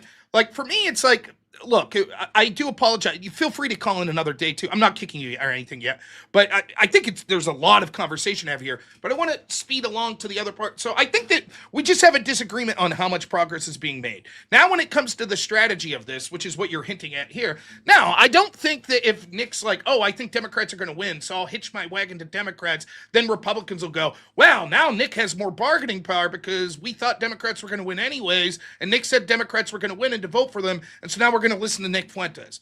Well, their harm is not there, and I think the fact of saying we didn't get enough is childish, and it ignores the fact of how practical incremental implementation will go, and it'll never be enough for certain people. But more importantly, even if I accept the harm, even if I would agree with you and say, you're right, it's not enough, things need to radically change, I think the strategy being employed makes that less likely to occur. Because if Democrats get power, they're going to pack the courts and stuff, leaving tens of millions of people, which may be the end of the country, where we'll never be able to get power. They may censor people like Nick Fuentes and me and you. And so that means we'll have even less of an ability to do anything. And I think the Republican Party is likely to go back towards a Mitt Romney, Paul Ryan party, because that's where all the dono money will be on the right. There is no big dollars on the right that are going to come in the form of donations that are anti-Israel. All of those dollars are going to go to the left. They're going to go to the Democrats. There's no infrastructure on the right. The party will naturally, that already is waiting in the wings, that's pissed that Trump embraced Paxton, endorsed him instead of Cornyn. They're waiting for MAGA to fail so they can say, finally, let's get back to the Bush era. And so it's not going to be Groyper president, and neither you nor Nick have any path as to how that's going to occur. You threw a lot out there. I know. I don't think the only money available from donors is that of the Israel lobby. There are other industries in the United States that could fund politicians and for anti-Israel. Well, what about the petroleum industry, mining? I mean, there. No, I don't think they're anti-Israel. Well, I mean, you're anti-Israel. I guess what do we even mean by that? I mean, like, I don't think there's a lot of right-wing donors right now, including business industries, that's like, we're super pissed and we are going to only put our money behind a America First Groyper type candidate. I don't think that. I think that what they'll want is a proven commodity. They'll want what they're going to say is, we want a safe bet. We want someone without all the radical impulses and the eccentricities of Trump, but that's going to be slow taxes, helping out with businesses. And guess what? A lot of these businesses, you know what they like? Cheap labor. They're going to want to import cheap labor again. It's not going to be America First Groyper. Well, let me explain, because you bring this up. You brought it up, I think, in your interview yesterday about how the candidate is going to get money or the funding. Each candidate, his job is to have funding. Like J.D. Vance has his funders initially. Rubio will have his funders initially. Once the candidate wins the first couple primaries, then all the normal funders of the Republican Party who want, less regulation or more taxes, they come along. So whoever the candidate is, if it's an America First, as long as he takes that into account with the relationship the party has with certain other industries, they will fund the party. So the money will be there. Now, they won't win the primary is the problem. Your arguments, if they win the primary, then the people that support Republicans will support the Groyper candidate anyways. They're not going to, in fact, I can show you evidence that shows they're most likely to get blown the fuck out. How'd Thomas Massie do? Thomas Massie lost. Why? Because the Israel lobby spent $30 million. Oh, so there was a bunch of money that went into a candidate. So where's your candidate going to get, this hypothetical candidate coming? Where are they going to get money? Well, to win the initial primaries, the way Trump did, for example, in 2016, he did not spend a lot of money. That's not true. First off, he did spend a decent amount of money, which he was a billionaire, so he's able to self-fund. Secondly, he was getting a lot of attention from media and places like that. There's no evidence that someone's going to come along and they're going to be a candidate that's like, deport everyone. There's no more foreign policy. There's too much Jew influence in this country, and that there's going to be like the MSNBC is going to be like, excellent point. Let's bring this gentleman on. They're not going to. If there's a candidate with a chance of really doing these anti-establishment things, they're not going to get super favorable treatment from the media. And unless they're independently wealthy, they're not going to get donors. Meanwhile, in the wings is going to be, even if Trump loses or the Republicans lose the midterms, the favorites are still going to be these three people for the Republican primary. It's going to be J.D. Vance. It's going to be Marco Rubio. It's going to be Ron DeSantis. To upset that apple cart, if you're like, Republicans lose, and so they decide it can't be these three, we're going to go in a different direction, I assure you it's going to be in the different direction closer to what it was before Trump. There is zero evidence, zero. And when you're talking about supporting these Democrats that are antithetical because you're like, well, there's progress, but I don't think it's enough progress, so let's vote for the people that basically want to kill us and silence us, because on a wing and a prayer, we think a candidate will come that'll somehow find a big pile of money and have the ability to win. We don't know who it is. We don't know how they'll do it. We don't know what the ground game is. But trust me, I think it's a horrible plan. There was no evidence that Trump was going to come around in 2016, a couple years before he did either. So, you're part, like I said, I'll give you the last word. I do have to, if you could do it in like 30 seconds, I could go pick up my son, but go ahead. Yeah. Well, if you don't mind, then maybe we can continue the conversation. I would love to. Tuesday, I'll be doing the call show. I start at noon. If you call in, the way it always works is like the first hour, no one calls in. So if you call in the first hour, we'll have like an hour to talk about it. I'm sure. Sure, because you threw a lot out there that will take more time. Well, you also threw a lot out. So, but yeah. But hey, I appreciate it, man. I really do. Thank you so much for the call. Yep, pleasure. We'll talk soon, man. All right, first off, thank you so much for reaching the goal. Let's read these super chats real quick. You guys are the best. Thanks so much. Lone Wolf and Gub, $2 says, Rob said teenagers are okay. Next headline, joke, you bastards. Sam, $20. Thank you so much. Really appreciate it. Miss Peachy Keen, $5 says, send Rob your money, poors, from a fellow poors using their husband's money. Thank you so much. The great AJ Noakes, what's up, man? 19 months. Feels like it was just yesterday. Another great milestone. Where there's a whip, there's a way. Thank you. Car Camp, $20 says, I got a few monies to help a guy out. You're doing that grungy work. Best fucking way anyone could. Not one step back. Thank you so much. Really appreciate that, man. AJ Noakes, $10 says, forbidden words during the day show. Cool whip. Anyway, what would rove everything you were speculating on concerning Epstein elites Trump? An investigation? Simple enough. Yeah, I mean, we'll talk more about that shit later. Wrongful Lee, thank you so much for the $20. Goes, go! I had to cut it short, but thank you. Mangozy, $5 over on Rumble says, have you heard the good news about the Groiper Messiah? We're going door to door now. But again, I'm saying here, thank you, Conservative Dill, for stopping talking in all caps. You can call in too. I'm happy to talk to anyone that wants to call in. I don't mind. But I think that I made the outlines of the plan there. And the third part I was going to say is that, the fact that even when we have candidates that are trying to run under this, Nick seems to shit on them. So he's like, Massie didn't fight hard enough. Casey Butch wasn't good. And if Fishback loses, he'll probably shit on Fishback. So the harm's not as bad as Nick's saying. Voting Democrat harm is immense. There's no path to why what they're suggesting will make it any more likely that it solves that harm. In fact, it'll make it worse. And even when we have people that run like that, it turns out that if they don't win, Nick seems to shit on them. So for all of those reasons. Anyways, I got to get running. Let's raid some folks real quick. Who's streaming? My wife's going to be mad at me. I'm like, who do we got streaming on Rumble that we could raid? How about, I don't see anyone live. Well, Rumble, sorry, we're not raiding anyone on Rumble. Over on YouTube, let us raid. Oh, I hear my wife. She's like, come on, we gotta go. Let's raid my boy Emmett. So, thank you so much, everyone. Really appreciate it. Thanks to all of my mods. Thank you to my editor, Black Elk. Thank you so much to all the callers. Thank you to all of you donated. You guys are amazing. I'll be back around 10 p.m. Eastern tonight or a little sooner.